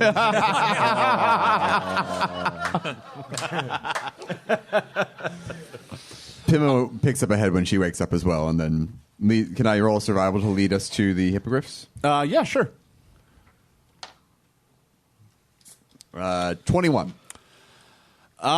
So getting out of the swamp actually proves to be a bit of a challenge. I can get a 27 on that, if that's going to help us save time. That'll help a little. Getting out of the swamp is actually quite challenging. You find that your way in, once you started following the Hydra trail, was kind of easy enough. But now that you're trying to reverse that, it seems almost impossible. Like it's like the trail is gone, and you're having to try and backtrack and find your way out of this swamp.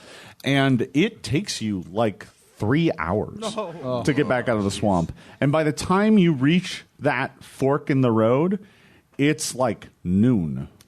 Oh, man. Ostog's hair starts falling out. All right. Somewhere across the kingdom, back in Joel, the city of Ostog's capital city, he lays in bed, slowly withering. All right. Let's go. We'll hustle to the All right, so hippogriffs. Well, if it takes more than an hour, I'm going to I'm going to do a medicine check on myself again. Me 3. all right. And I get it. Me 2. And you're doing it for me, right? I'm doing it for everybody. Yeah. Come on, Pima, don't bogart all the healing. I'm still On down. the next 50. hour, me too. On the next probably hour, I'll do it address that. again. Yeah, let's do that. I'm Natural gonna 20. cast, I'm going to cast a 2 for healing on Joe, I think. So just so you know, you do have to stop when you want to do this. So it's like 10 minutes every time you want to do this. And if you're hitting the whole party, even if both of you tag team up, it adds like 30 minutes every time you do this because you can only treat one person at a time. I'm doing one roll just to keep it simple. Okay, well, I'm actually at full, so we can cut me out of the circle. I guess I'm just going to focus on Hawkrave and Eaglecrow. Yeah, I'm at full too. And I'll just do myself. All right. Okay. And then, but I am going to it's take like 20 some minutes or segment of something. 6 seconds to cast a healing spell. Yeah, all right. Is that gonna and let sound me mark that down. Okay, good. So that's going to be... nice. 15, 23... hold on. You're going to get a bunch. Nice. Just rest assured, my friend. One bunch. Is Looking this at the 2-action plus. heal? Yeah, the 2. That's 48 plus 32. Ooh. That's so awesome. Okay. Wow. Now I'm throwing off 40, 44, 53. My God. I was down 50. Oh, well, Wow. Up to full. That's well, then fantastic. who's your god, Joe? I gotta say it's Abadar. Yes. Okay. All right. Let's make our way to the hippogriff. So you take the other path and begin making your way down to the hippogriffs down in the glade.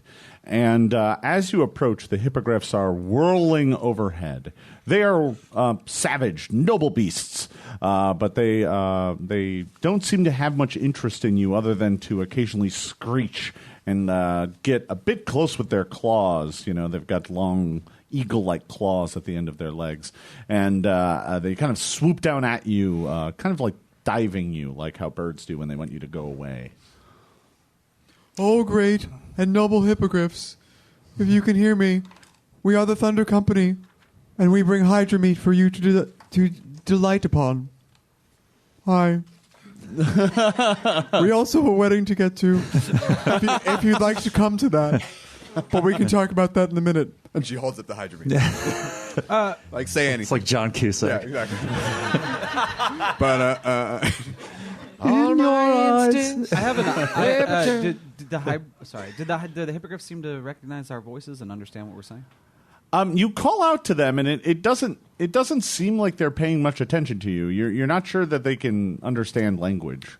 Oh, Well, if I know my Harry Potter, which I think I do, they need to be treated with the utmost respect. And I think that this is a task. So, well, since your name is Ravenclaw, I think you should do it. I was taking a break. I had to talk to the crow.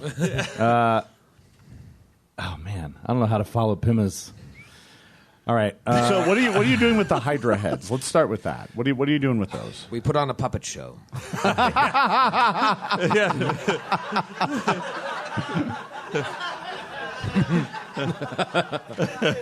Oh, look. I sure hope a hippogriff doesn't eat me today. The hippogriffs are unimpressed with your Hydra puppetry. I have a perform skill. Oh, well, okay. In that case, roll I'm going to it. try. Yeah. That's a 20. Okay, they're watching. Keep going. Keep going. You've got their attention. Oh, hi. I'm real delicious. Oh, man. How about you guys? How are you feeling? Tasty? Scrumptious. Oh, man. I feel like I'm delicious. Shut up. Shut up. You're ruining it. Shut up. So you honestly catch the hippogriffs looking at each other with kind of like weird expressions, like they're like what's going on down there? And they all kind of come in for a landing, and they kind of form just a line across the field from you. But there is a gap in the center, and bursting up out of the canopy on the far side is a golden hippogriff. It looks like the other hippogriffs, but its feathers, instead of being brown and tan, are kind of golden and shimmering. And it lands in the middle of them and looks out at all of you, and it begins to speak. Who are you who would trespass into our sacred glade? Hawkraven will take a couple steps forward, leave his Hydra puppet behind him. He'll step up, and we are the Thunder Company, and I greatly regret this crime of trespassing on your land. But we were given no choice. We have an urgent matter to discuss with you, and in an effort to be helped by your wisdom, we've brought a gift. 5 gifts, to be precise. Show them the heads. They look past at the heads, and they're like, you are wise, or at least have wise counsel, to bring for us such a sumptuous feast. You may approach and speak. I make a good first impression. I was just about to tell you not to speak. Wait. My lawyer has advised me I should attempt to make a good impression. Oh, damn it.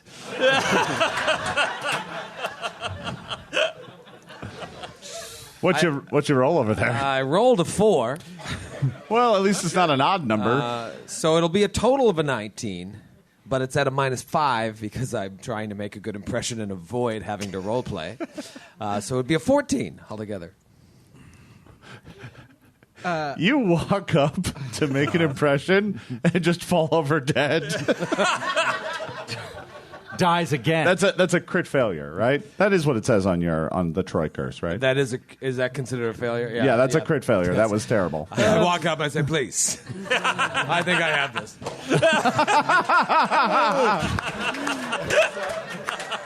Wait, hold on. Oh, great and noble hippogriffs, please accept our sacrifice.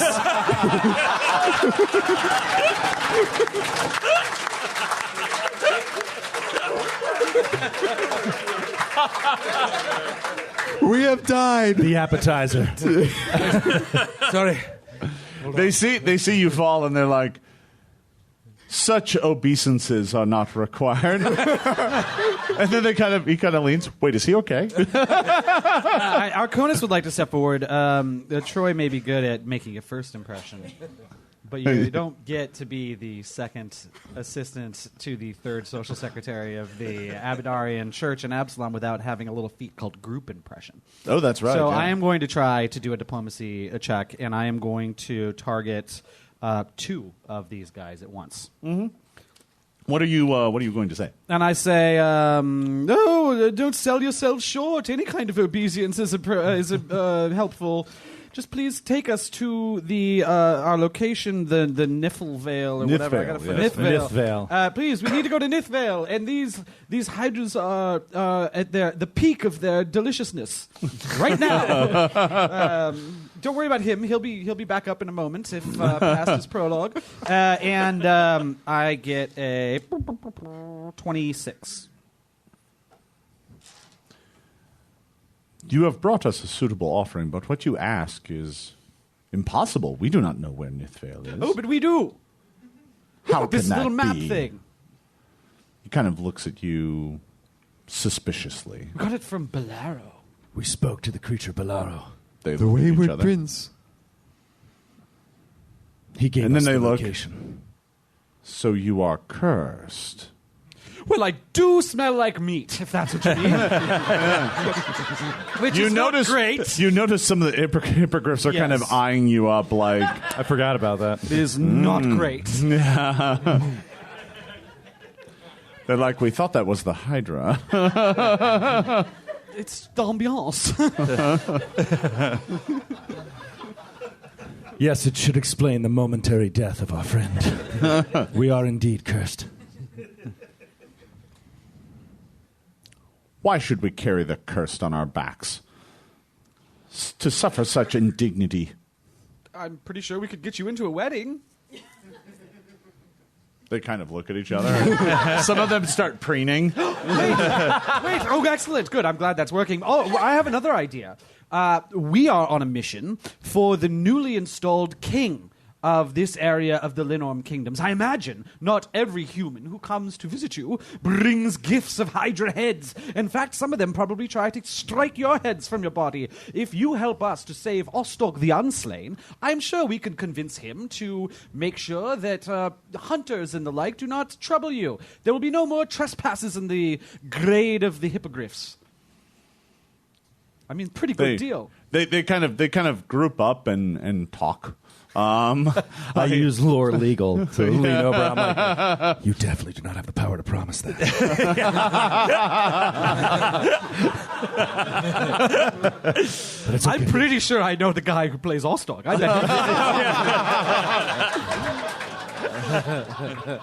That feels like metagame cheating. I don't know. Although I suppose to make the case. I suppose I have no one to blame but myself. All right. So the hippogriffs confer amongst themselves, and then their king, the golden hippogriff, which is, by the way, the only one that's been talking. When they talk amongst themselves, you just hear like squawks and screeches. And the king of the hippogriffs turns back to all of you and says, "We find your offer acceptable." Awesome. Capital. Satisfactory. We shall carry you to Nithvale, but you must promise to get us into this wedding. I'm very confident I'll be able to do that. We were all allowed a +1. Yes. You'll be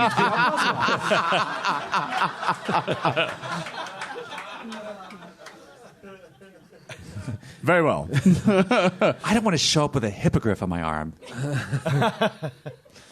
That's good, Skid. All right, so Should have got a bigger laugh. the hippogriffs spend a little bit of time preening themselves, picking out some feathers and stuff, and Putting on bow ties. No. Damn it. Just always wanted to see a hippogriff in a bow tie. I know. And then the 6 of them step forward and offer to allow you to climb aboard. Chase walks up, sword in hand. It's just like, such a beautiful, majestic beast. Not unlike a horse. Chase, give me your sword. All right. It would be very strange for you to like walk up to it, sword drawn, slowly. It's like, wait.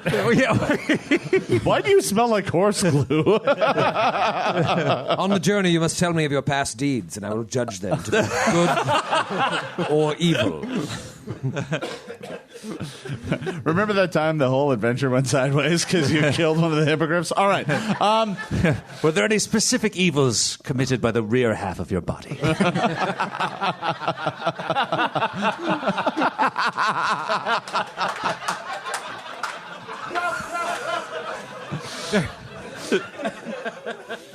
Yikes. On the upside, at least all of these hippogriffs have parents. So Okay. Oh, good. That was my second question. yeah, I figured as much. Yeah. All right.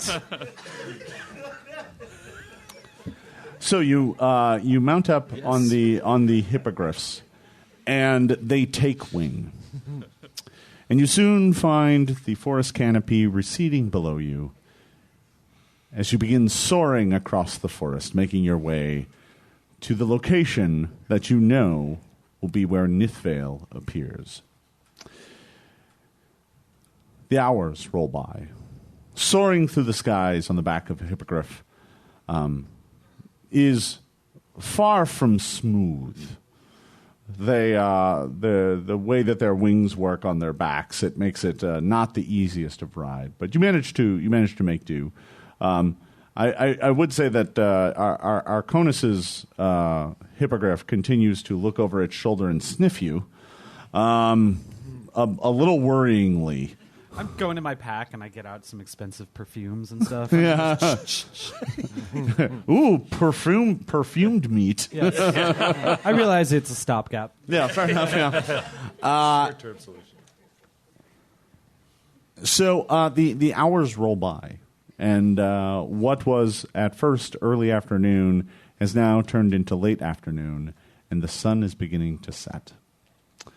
The canopy is awash with golden colors as the sun touches the horizon. And there, far in the distance, as the sun sets, the glittering spires of Nithvale appear. You are in time, but you do not have much.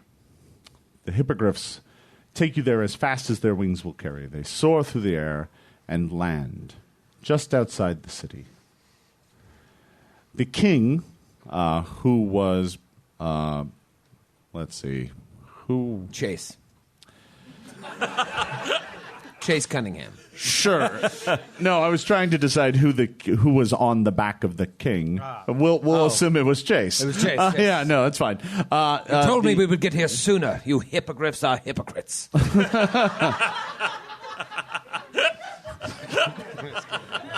The Hypocrites with 2 P's. I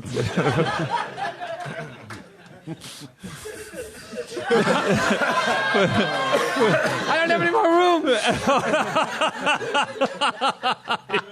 Oh no! Oh no! Oh no! Oh no! Worth it.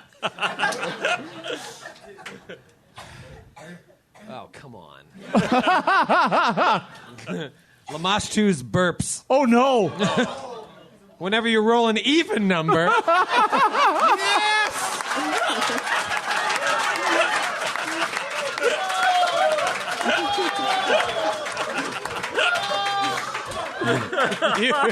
You burp a vile gas that heals a nearby enemy. That amount! At least it won't heal me and put me to sleep. We put that right next to Wizard's maggots over here. Oh, God. So I either burp and heal someone or die. As maggots pop out of me. The Hippogriff King looks at you. Boy, you're not well. He says, we have held up our part of the bargain, but we cannot soar over the skies of Nithvale. It is too shifting and treacherous. You must venture forth. Do you want us to save you seats? Absolutely, we'll be there. Okay. We'll be on the groom side. All right. So you leave the hippogriffs behind and venture into the streets of Nithvale. This is a very odd city. It's not like, other places, other towns. The buildings almost look organic. Many of them look twisted and turned. You see all manner of odd, unusual creatures walking the streets. There are humans and elves and dwarves, but there are also satyrs and minotaurs, and you think you might have just seen a demon. And they are just all wandering this place, living in a weird sort of harmony. But the moment you enter the streets of Nithvale, you turn back around to look back out the way that you came, and you find that way is no longer there. Oh, the city is a maze. It is a mystery. Looking back, you cannot even find the edge of the town anymore. It's almost as if you're in the middle. Up ahead, you see a rather surly-looking dwarf working at an anvil, hammering away at some horseshoes. Master Dwarf, can we trouble you? Ding, ding, ding, as he's hammering away. What do you want? I'm sorry to interrupt your work, but I can't an urgent wedding to get to, and these paths keep changing on us. You're new here. Yes. Yes. Well, if you're looking for a wedding, you must find the Forest Chapel. That's where the weddings would be held, here in Nithvale. The Forest Chapel. Which way? He points in a direction. Do you know if Amyanir is here? You seek Amyanir. Yes, it is she who is to be married, yes? He shrugs. I do not know her. But she does dwell here. Many do. You are now in the court of the Fae. And what brings you here, friend? I'm but a simple blacksmith, living a simple life. Can I sense motive that? You can give me a Is there sense perception. motive? You can give me perception to kind of see if he's. 24. It's hard to tell. He might be telling you the truth. This is a very weird place. It looks like a city filled with like outcasts and loners and rebels, and yeah, it's a weird kind of mix of various creatures. I'm fine to keep moving unless you guys have anything you want to ask. Do you have any weapons that are useful against Fae? In the court of the Fae, they sell many anti-Fae weapons. He looks at you. Give me a diplomacy check. Oh, no. I mean, technically, is this a first impression? So many horrible things can happen. Okay, I think let's start with the success, a 30. That's very good. Yeah. Yeah. Unfortunately, I take 15 points of damage. You start asking him about weapons, and then maggots start pouring out of you, and he's like, very sick. But he's very impressed. Oh, yeah. he's like, oh, you bear their marks all about you. I have a thing. Go on. He kind of does one of these. Takes you back into his shop. Yeah. I'll And, be right back. Well, you might die in there. Eagle Crow follows him in. He takes you up to a case, and he opens it up, and inside is this exquisite cold iron hammer. Ooh. This hammer. It's useful against Fae, yes?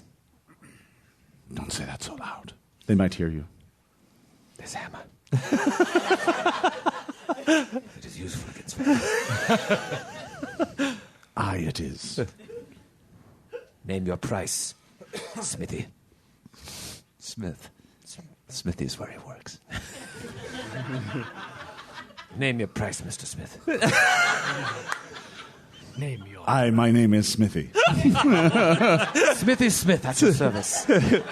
It's Alan Smithy. He took his name off the project.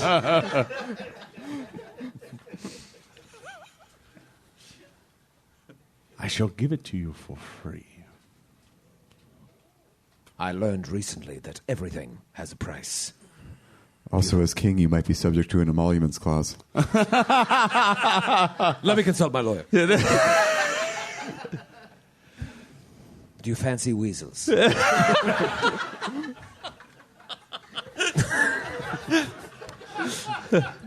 Give me a diplomacy check. Oh, no. I just start burping.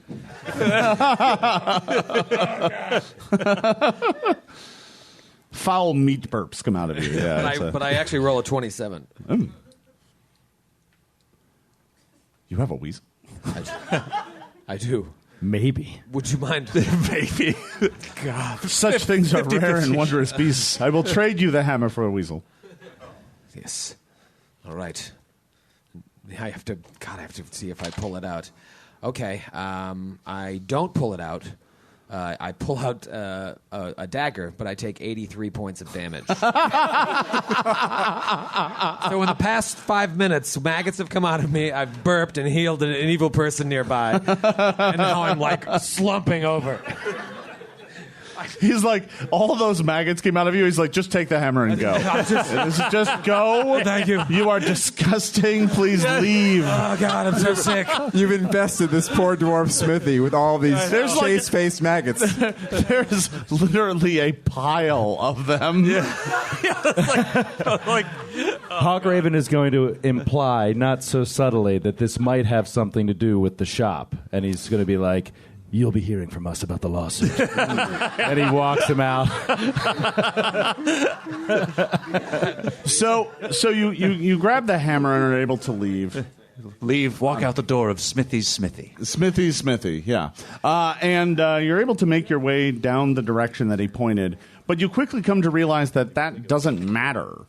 You travel that way and suddenly find yourself back on an earlier part of the same street. His directions don't seem to be very helpful. asking the Fae around you, for the Forest Chapel gets you similar, just kind of, oh, it's that way.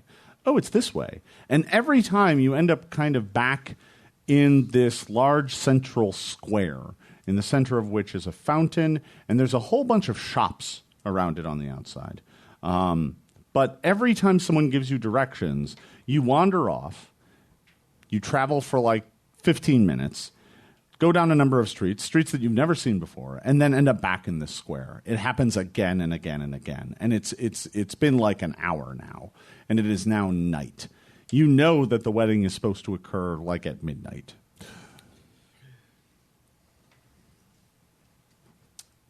Guys, my feet hurt. You are now in this square again. What would you like to do? It's surrounded by shops. There's a fountain in the middle.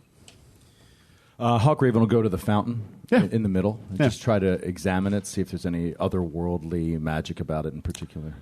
You go take a look at the fountain. It looks like an ordinary water fountain. In the middle, there is a stone sculpture of a tree. And as you're sitting there and looking at it, a crow comes and lands atop it I was wondering when you were going to show up. with one red feather.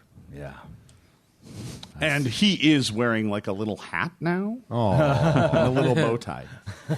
Did you follow us, or did you always know where Nithvale was, you foul crow? He looks at you. Oh, I just followed you. Well, that's good. You weren't hard to track. I would have been angry if you had known all this time, just FYI. He shrugs the way a crow shrugs. It's just kind of like, He goes, well, you then might be angry. You might not. I don't really care. So here you are, almost ready to stop Amunir. Yes, but How's that going? We can't find the wedding. Where is it? Do you know? The Forest Chapel? Oh, Yes, it's very the Forest near. Chapel. It's very near. But it doesn't matter. If people give us directions, we walk, we can't find it. Haven't you learned anything? Wait a minute. The Forest Chapel.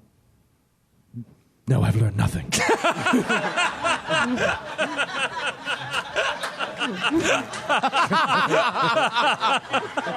He's like, oh, very well. Such a quick reverse. That was really great. What does the water in the fountain look like? It just looks like clean, ordinary water. There's nothing really special about it. I mean, it kind of sparkles a bit, and the stars up above are reflecting in it, but Can I do really say anything unusual? How about a perception on the tree sculpture in the middle to see if, maybe a forest temple, maybe this is an entry to it or something? Yeah, go ahead. 35. It is incredibly ornate, almost as if someone took an actual tree and turned it to stone. But you don't see anything particularly unusual about it. It's kind of perched above the water. Its root structure goes down into the pool. Its base isn't in the pool. It's just that's where it is, and the water seems to be dripping off of its leaves down into the pool. That's cool. On a lark, can Nero pull a coin out of his purse and Sure. just thinking in his head, wish that we would end up in the Forest Chapel? Sure. Bing! Yeah, you toss it in, and the crow kind of looks at you, and he's like, well, that was a waste of coin. No, damn it. Nobody asked you, crow. He just kind of looks at you all, and he's like, well, I mean, I see that 3 of you are dressed for a wedding. I can't imagine you are going to attend looking like that. Ugh. There's plenty of shops around. Oh. Yes, perhaps if we're all dressed for the occasion, the way will be made clear to us. And apparently this old thing counts. Chartreuse gown. I worked so hard to find something that would work for everybody. The crow kind of looks at all of you, and he says, well, I mean, you're going to attend a wedding. I'll note the Kind of shrugs and just kind of flies off. So, Arconis, you mentioned that you needed to dress the part and stuff. And you look around, and all of the shops are like clothing shops and flower shops I have an order and a backup order placed at some of these floors. I'm more than happy to give some fashion advice. And some of them are like, this one sells ornate woodworks, and this one sells fine dishes and linen, and this one sells. You're surrounded by shops. Yes. Fine. Where are they registered? Only the expensive items are going to be left at this point. I suggest we take care of the clothes for the folks who are not properly attired, which are the non-bridesmaids in the group. Yeah, we're in the wedding. And then I think we can each maybe get a gift. I'd like to go to BCBG Max Azria, and I demand a white dress. Oh my God! It must be the most expensive, and I'll pay with half of my soul. I have to. Determined to upstage. I must be the most beautiful bride that this world has ever seen. Is there like a Filene's basement, kind of like what those things they always say, like the rush for the dress, like the half price day, or people are like fighting? Oh each yeah, other? fighting. There are actually a lot of Fae and city residents currently shopping, buying like suits and finery and buying gifts and stuff. And the three of you that don't have dresses, what are you dressing up with? Hawkraven will just basically get the advice of the shopkeeper because he has no idea what to wear. You have a fashion expert. I was going to say. Your friend. Yeah, but he chose a dress. So he's not my stylist. He's not my type. I mean, everything does look green to you, so. And you yourself are entirely green. Yeah, so the shopkeep's like holds fabric up to you and it turns green and it's just like, Told you, not another green doublet. Here's a suit and just hands you one. It doesn't matter. It's just going to turn green anyway. They give you some clothes and you put them on, but they all turn green as well. So what's Chase wearing? Wearing the armor of my house with a horse emblazoned across my chest. I'm resplendent and ready to go, but I will buy a bow tie to wear. Oh yeah, see there you go. Yeah. And we already got Nero down there, so that takes care of everybody. And did you say you were buying gifts? Yep. Yes. What are you bringing to the wedding? You mean other than all of these centerpieces and sachet bags and keepsakes and Our bag of holding is just loaded. and gift bags for the guests and table settings and place cards. Oh, Pim, it's okay. I'm sure they'll love your collection of random garbage. Your bag of holding is filled with junk. This stuff is priceless. Nero buys These are memories. Nero buys a stuffed plush Linorm just to remind her. Oh, of her nice. lost Yeah, no, they got one of There we those. go. Yeah. That's a real bridezilla today. It's good to give, yeah. I'd like to make a society check. It's good to give a bride an avatar of See their what's the dead most former appropriate. spouse at their wedding. Sorry. Go ahead and give me the society check. 34. Nice. 34, and you're trying to figure out what an What appropriate, the most appropriate gift in a given shop might be. the Fae love, natural crafts and stuff, or things that are just weird and magical. So finding, like, you're in a shop and there's this, it's like a bonsai tree that's constantly changing seasons, and like little tiny flocks of birds fly out and land in it. That's Cool. a pretty cool thing that you just pulled out of your ass. I'll buy that. And That's why you pay me, boss. And that's why I came to see Jason Bulmahn.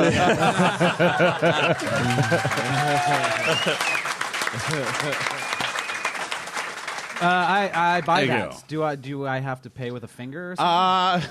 No, they accept coin here. Yeah, no, they you can buy the stuff. Great. It's fine. We'll expense it to Ostog later on. Yeah, no, that's fine. right. Yeah. So, anybody else want to buy anything interesting, or you got gifts? It sounds like everybody's got stuff. Yeah, I definitely got some like a bouquet. Bouquet for myself. All right. Yeah, sure. I was Yeah, giving we them need to pick up something- our own. Yeah, we have to get our own bouquets. But I'm not touching anything magical especially here, because I don't want my fingernails to turn brown. I will be giving them something personal from my collection, a gift set of Cunningham family glue. Little box. Do you at least Some get high-end glue. a ribbon for the bottle? Yes, it looks really nice. In a mahogany box. To be fair, And to be fair, this is a destination wedding, so I mean, like, Yeah, what are they really expecting? As what far are they as really gifts? expecting? Good point. I mean, you did have to travel here. At great and, expense. and go to the Torment's Thicket and get covered in curses just Yeah. to make it here. So, all right. So, Eagle Crow is going to forget and keep forgetting right up until the last minute, and then he's just going to leave a pouch of coins. it's like, ching. What There you go. Whatever you want. Who are you, my Italian relatives? Or no, I could do it like my Irish relatives and hold the pouch until there was enough booze at the wedding, and then give it to them if there was. And if there wasn't, just take it home. It's like, That's a true story, by the way.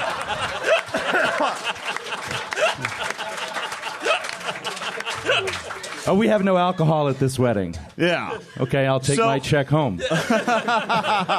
So, Jesus. All right. So, you all get your gifts, and as you come out, you notice that the tree is gone. You don't see it anymore. And in fact, as you make your way out of the shops, you see that the way the wall of shops on the opposite side now has a street between them, and down at the end, you can see the tree again, but it is now gigantic. And at its base, where its roots are straddling the ground, it looks like there is some sort of chapel. Go into the chapel and we're gonna get married. I'm running out of curses for you, bastards. All right. And we're gonna get married. See, I really love you and we're Gonna get There you go. All right, now stop.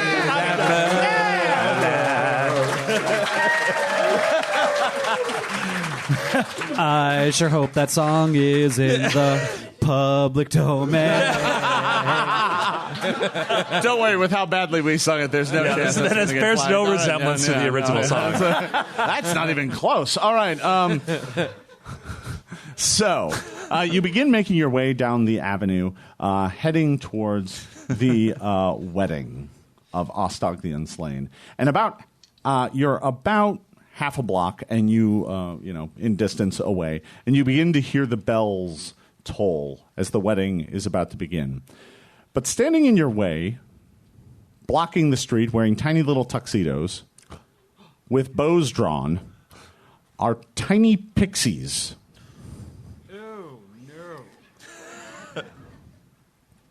There is 4 of them in total, and they look at all of you and they're like, "Our mistress doesn't want you attending. Begone, or there'll be an arrow for you." But we're in the wedding. I'm a bridesmaid. Yeah, look at our stupid gowns. You think we dress like this normally? Look at all this shit I made. The pixies draw arrows, and as they do, you see them like sprinkle dust across the arrows, enchanting them. Oh, no. Oh, jeez. I'll also start chanting, Abaddon, Abaddon. I'm casting a spell. What are you casting? Do these look like... does Arconis have reason to believe that pixies are chaotic creatures? Oh, almost undoubtedly. Cool, I cast Divine Wrath on them. Oh, God. Oh, wow. Oh, man. Boy, that escalated quickly. We went right past the negotiations. no arrows today!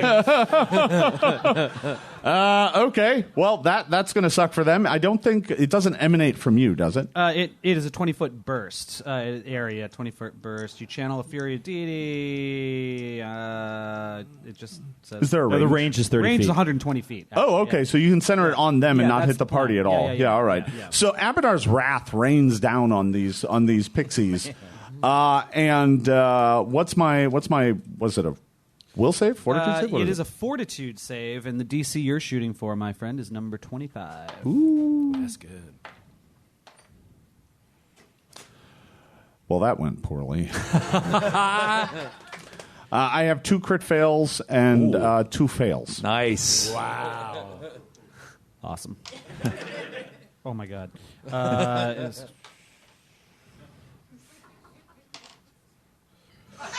all right, 29 points of damage. And the ones who failed are sickened 1, and the ones who critically failed are sickened 2 and slowed 1. Wow. And slowed means you lose an action? Yeah. Oh, that's awesome. They are all left reeling from that. It didn't kill any of them, but they are all very badly hurt. And it looks like they are about to start firing arrows. So just in the... what time are we at before I do this? Okay. Yeah. All right. Yeah. Let's roll initiative. Yeah. Let's do it. Roll initiative. Hawkraven Eagle.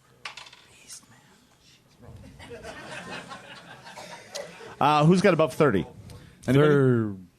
35. 35. There we go. Anybody else above 30? Nope. Above 25? Anybody? Nope. Nope. Above 20? 24. 23. Also 23. Perception value 12. So 24, that was Pima. Pima. Arconith and Ecthelion, which one of you wants to go first? The Orphan Puncher can go first, if you like. Thank you. You're welcome. May your parents live forever. Fae don't even technically have parents in most cases. Oh, so. yeah. Oh, wow. Oh, man. No, It's no. on. No, you didn't. No, you didn't. Nero, what do you got? 21. Chase? 16. And What'd you roll? I rolled a 5. So you took 5 points of damage, right?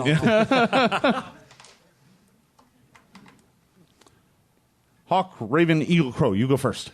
All right, he's going to listen to what... Pima falls asleep. Before you can act.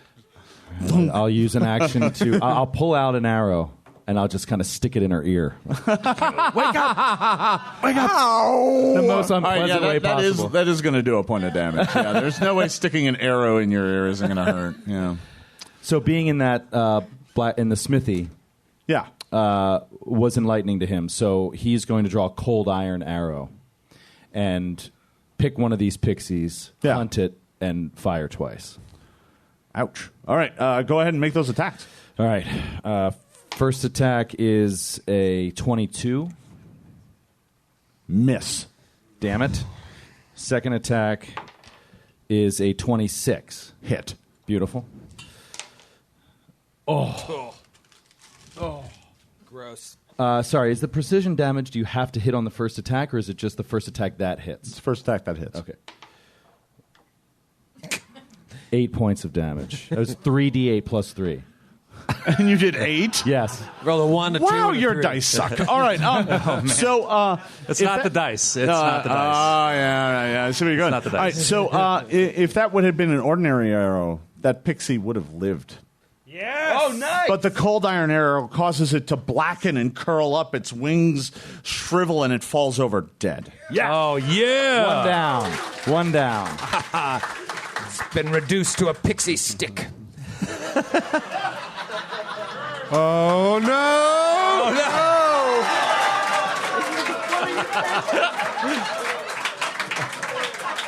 If anything, I should be rewarded. Oh, God. This is Troy's 7th curse, for those of you listening at home. So Chase says that to himself and turns into a flamingo. I knew it! To be clear, you were actually in hybrid form because you're a were-flamingo. I'm a were-flamingo. Yeah, so your neck gets real long, and your arms kind of grow feathers on the bottom. And you lift up one leg. Nero was right. They are shapeshifters. They are. You're no king. You're dead. All right. That was Hawk, Raven, Eagle, Crow, Pima. So these pixies are standing next to each other, you say? Basically, yeah. Pima will draw a cold iron pick. Oh, crap. Ooh. I gave you guys way too many cold iron weapons. I made a mistake. All right, go ahead. And that is a 25 to hit. Oh, yeah. Hit. 9 points of damage with cold iron. Yeah, that takes that one out. But hang on. The initial blast really hurt them really badly. I have a reaction that I can spend right now. Oh, do you? Called Cleave. Ah, crap. Nice. Going to release a pixies are wave going of to mutilation on these Cleveland. pixies. You swing clear through one foe and into another. Make a melee strike against the second foe. Go ahead. That won't hit. It's going to be a 16. No, that's going to miss. All right, I'll take my second attack. All right. That will be a 17 miss. All right. Okay. You swing wildly, but you did manage to kill one of them. Ecthelion. Ecthelion steps up and he says, "All right, you stupid pixies, get ready for a wave of mutilation." And there's a flurry of blows. The brownie appears and says, "I see that you're trying to do a wave of..." Do you need help with that? Stop distracting me. And I rolled a natural 1.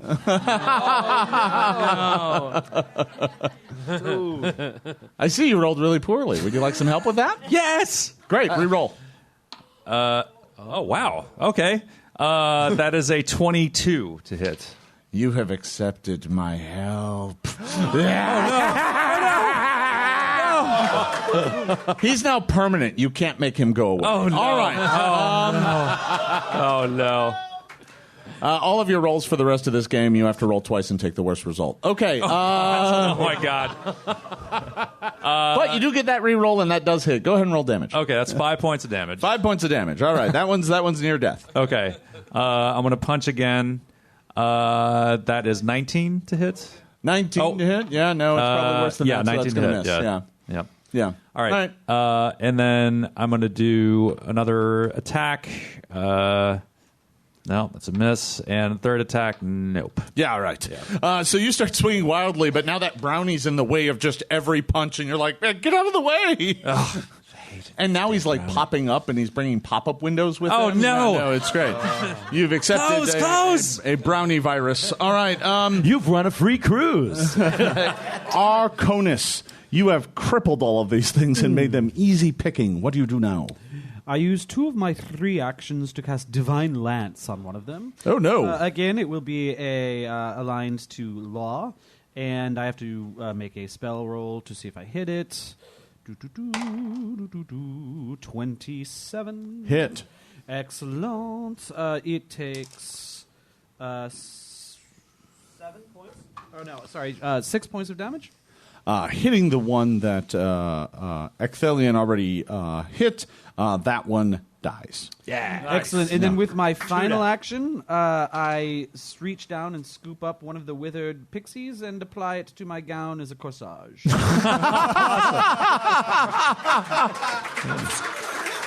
I Very plan nice. to start a new trend. Very nice. Yes. That actually looks pretty good. The last remaining pixie suddenly realizes that they're all about to be made into ornamentation and is looking at all of you with aghast horror. Nero. Nero will roll to see how many turns he gets. 4 turns. That's what I'm talking That was about time that happened. about. You know what? I'm just going to...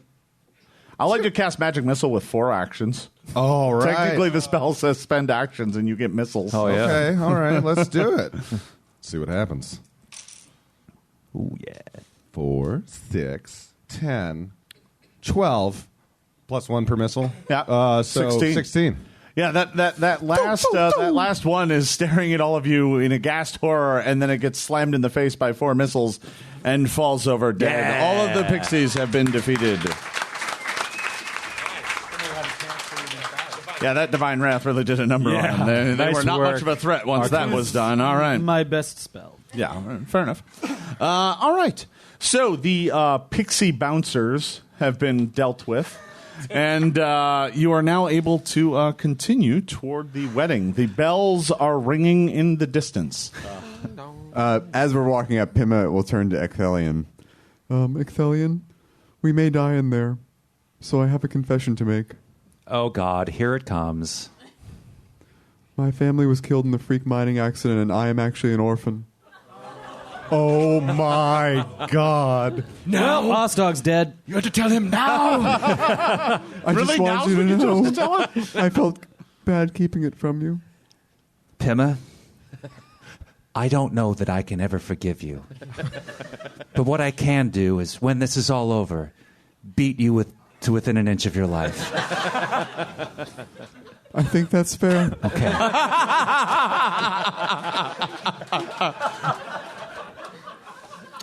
I feel very unburdened. We've been through a lot together. I know. I know it's just a party, It's not just a party, but it meant a lot to me. It's a wedding. So as you make your way down the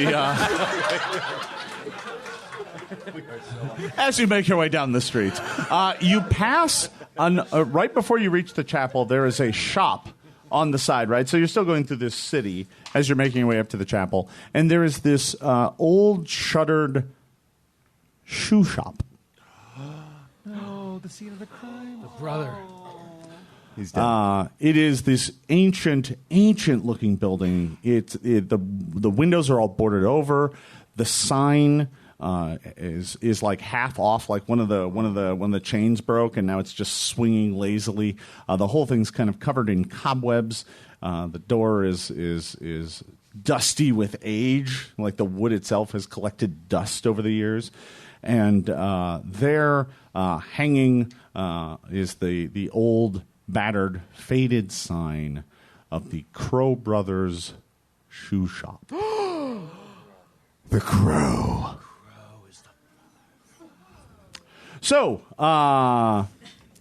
you pass that and make your way up to the wedding. Wow. There, underneath the roots of the giant tree, there is a chapel. I would call it it's a church, but it's really just the walls of it are made from the roots of this giant tree. And on the far end, the roots form kind of a lattice that makes a stained glass window of leaves.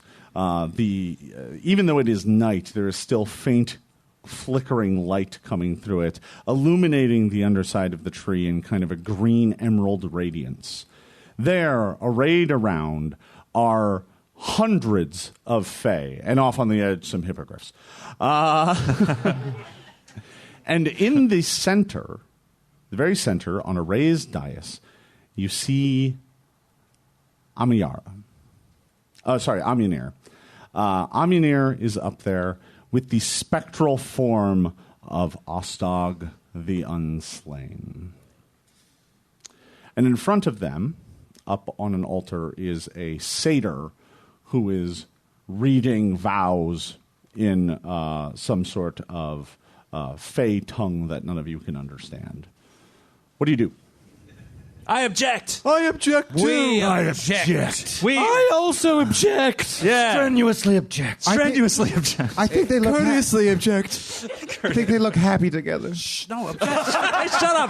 Shut up. I just think this might be where Ostog belonged all along. Stop it, Nero. Stop. I witnessed this. No. So as you go running up and you start shouting, everybody turns and looks at you in the audience. Everyone is like taken aghast by your cries and your interruption of this sacred event. Amunir turns and looks at you and casts her hand out and throws a silence at all of you. I need every one of you to make me a will save. Oh, come on. Nah. Natural 20. Natural 20 as well. A wretched troll nearby is suddenly like, "Oh, my arm feels better." 27. I got 26. 21. 31. 33. Only Ecthelion is silenced.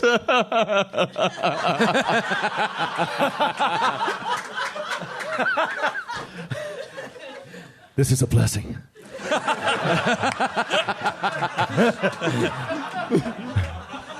I will leave the pouch of cash.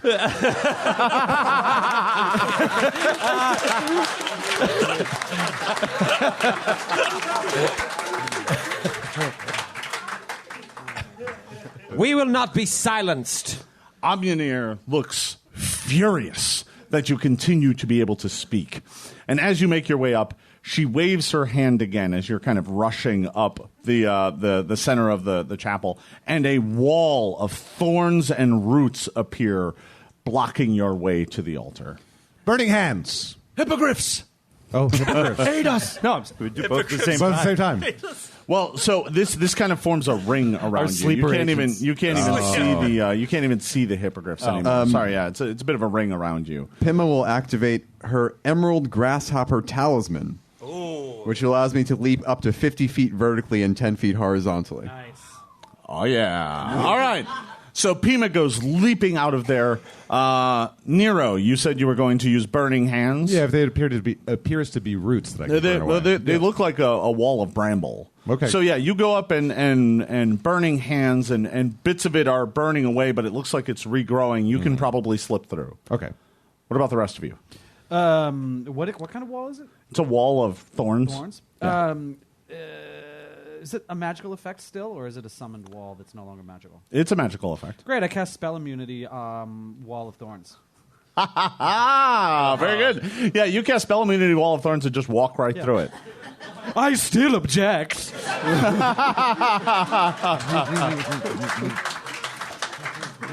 Hawk, Raven, Eagle, Crow, what are you doing? I got nothing. I mean, he's going to try to climb it. Going to try and climb it. You can certainly do that, but you're going to take a whole bunch of damage as you do. He's just like, grits his teeth, just starts grabbing thorns. Give me an athletics check to climb it. 18. Oh, that's not good enough. I'm going to deal damage to you twice. All right. You end up taking like 42 points of damage. Man. Give me another athletics check. Please. 20? You managed to summon it, but yeah, you get off the other side and you are just covered in cuts and bruises and bleeding all over the place. Chase, what are you doing? Since Chase walked in, he hasn't been able to take his eyes off the satyr. And he's just like fuming. Horseman! What deity do you worship? You're pretty sure we're some like pagan nature deity. You picked the wrong chapel to conduct a wedding at. And he just charges over tries to climb over this thing. All right. Natty 18, but I only have a +1 acrobatic, so I start belching. Athletics. Athletics, excuse me. Athletics, forget that. 31. Yeah, there you go. All right. You end up taking 16 points of damage, but you do manage to climb up over the wall, and that satyr back there with his horse-like features now looks very upset. I'm coming after him and only him for the rest of the with my magical Fey hammer.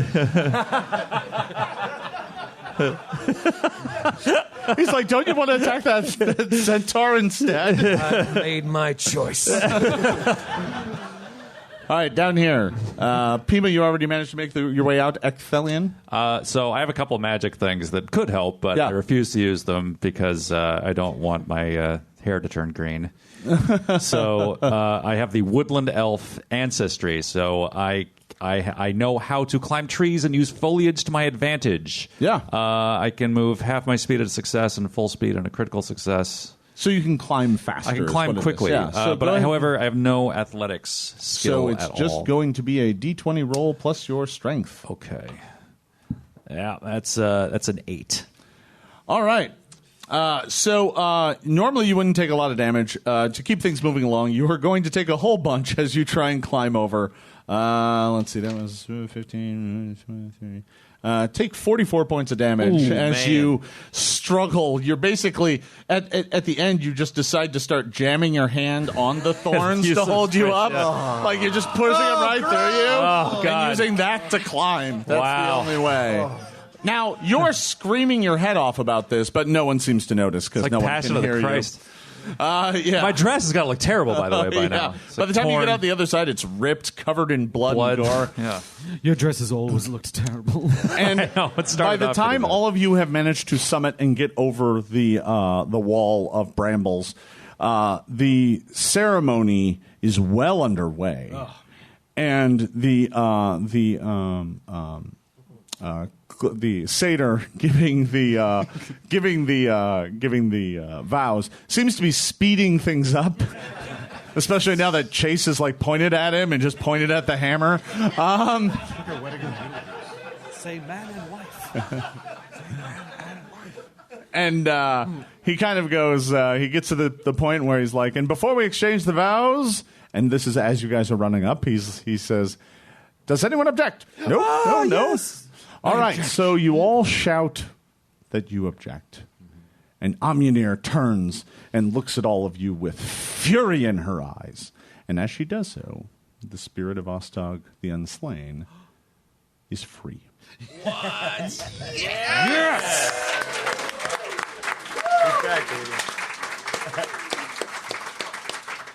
The proud Linorm king, who was for quite some time just in a trance, suddenly snaps out of it as if he has gotten out of the witch's hex. And he turns to look at all of you, nods at true heroes, and his spirit vanishes, flying back to his body. But you are not yet safe. Amunir turns and looks at all of you and says, I must be wed. I must be wed. One of you must marry me. What do you do? Pima will rage. I could get angry too.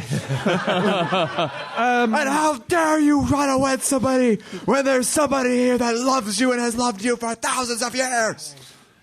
As you say that, you notice the crow is kind of pecking along the side of the crowd, and it's now wearing a little top hat and a bow tie. Oh, and he kind of looks at all of you. And he steps forward. And as he does, he sheds the form of a crow and becomes the spirit form of the brother. The dead brother. Domaran. You now see the red mark on his temple where the hammer hit him. And he says, I will take your hand. Oh, and that's the red feather. Nice. Nice touch. Yes, Joe. Yes, Joe. Just got that. Yep, Joe, you got it. Wait, the red feather from the crow? Yeah. I've slept for 6 hours in 3 days. For the record. Domaran says, I will take your hand. And you attend the wedding. And this is the tale that is being told in the feast hall of Ostog the Unslain by the king himself, who is recounting all of your deeds with heroic legend, with outsized, insane details. Did it all happen? Was it just a fairy tale? It's just another part of the Ostog saga, the legendary tales of the King of the North. And that concludes this game. Yeah. Yes! Thank you very much for coming, everybody. Yes!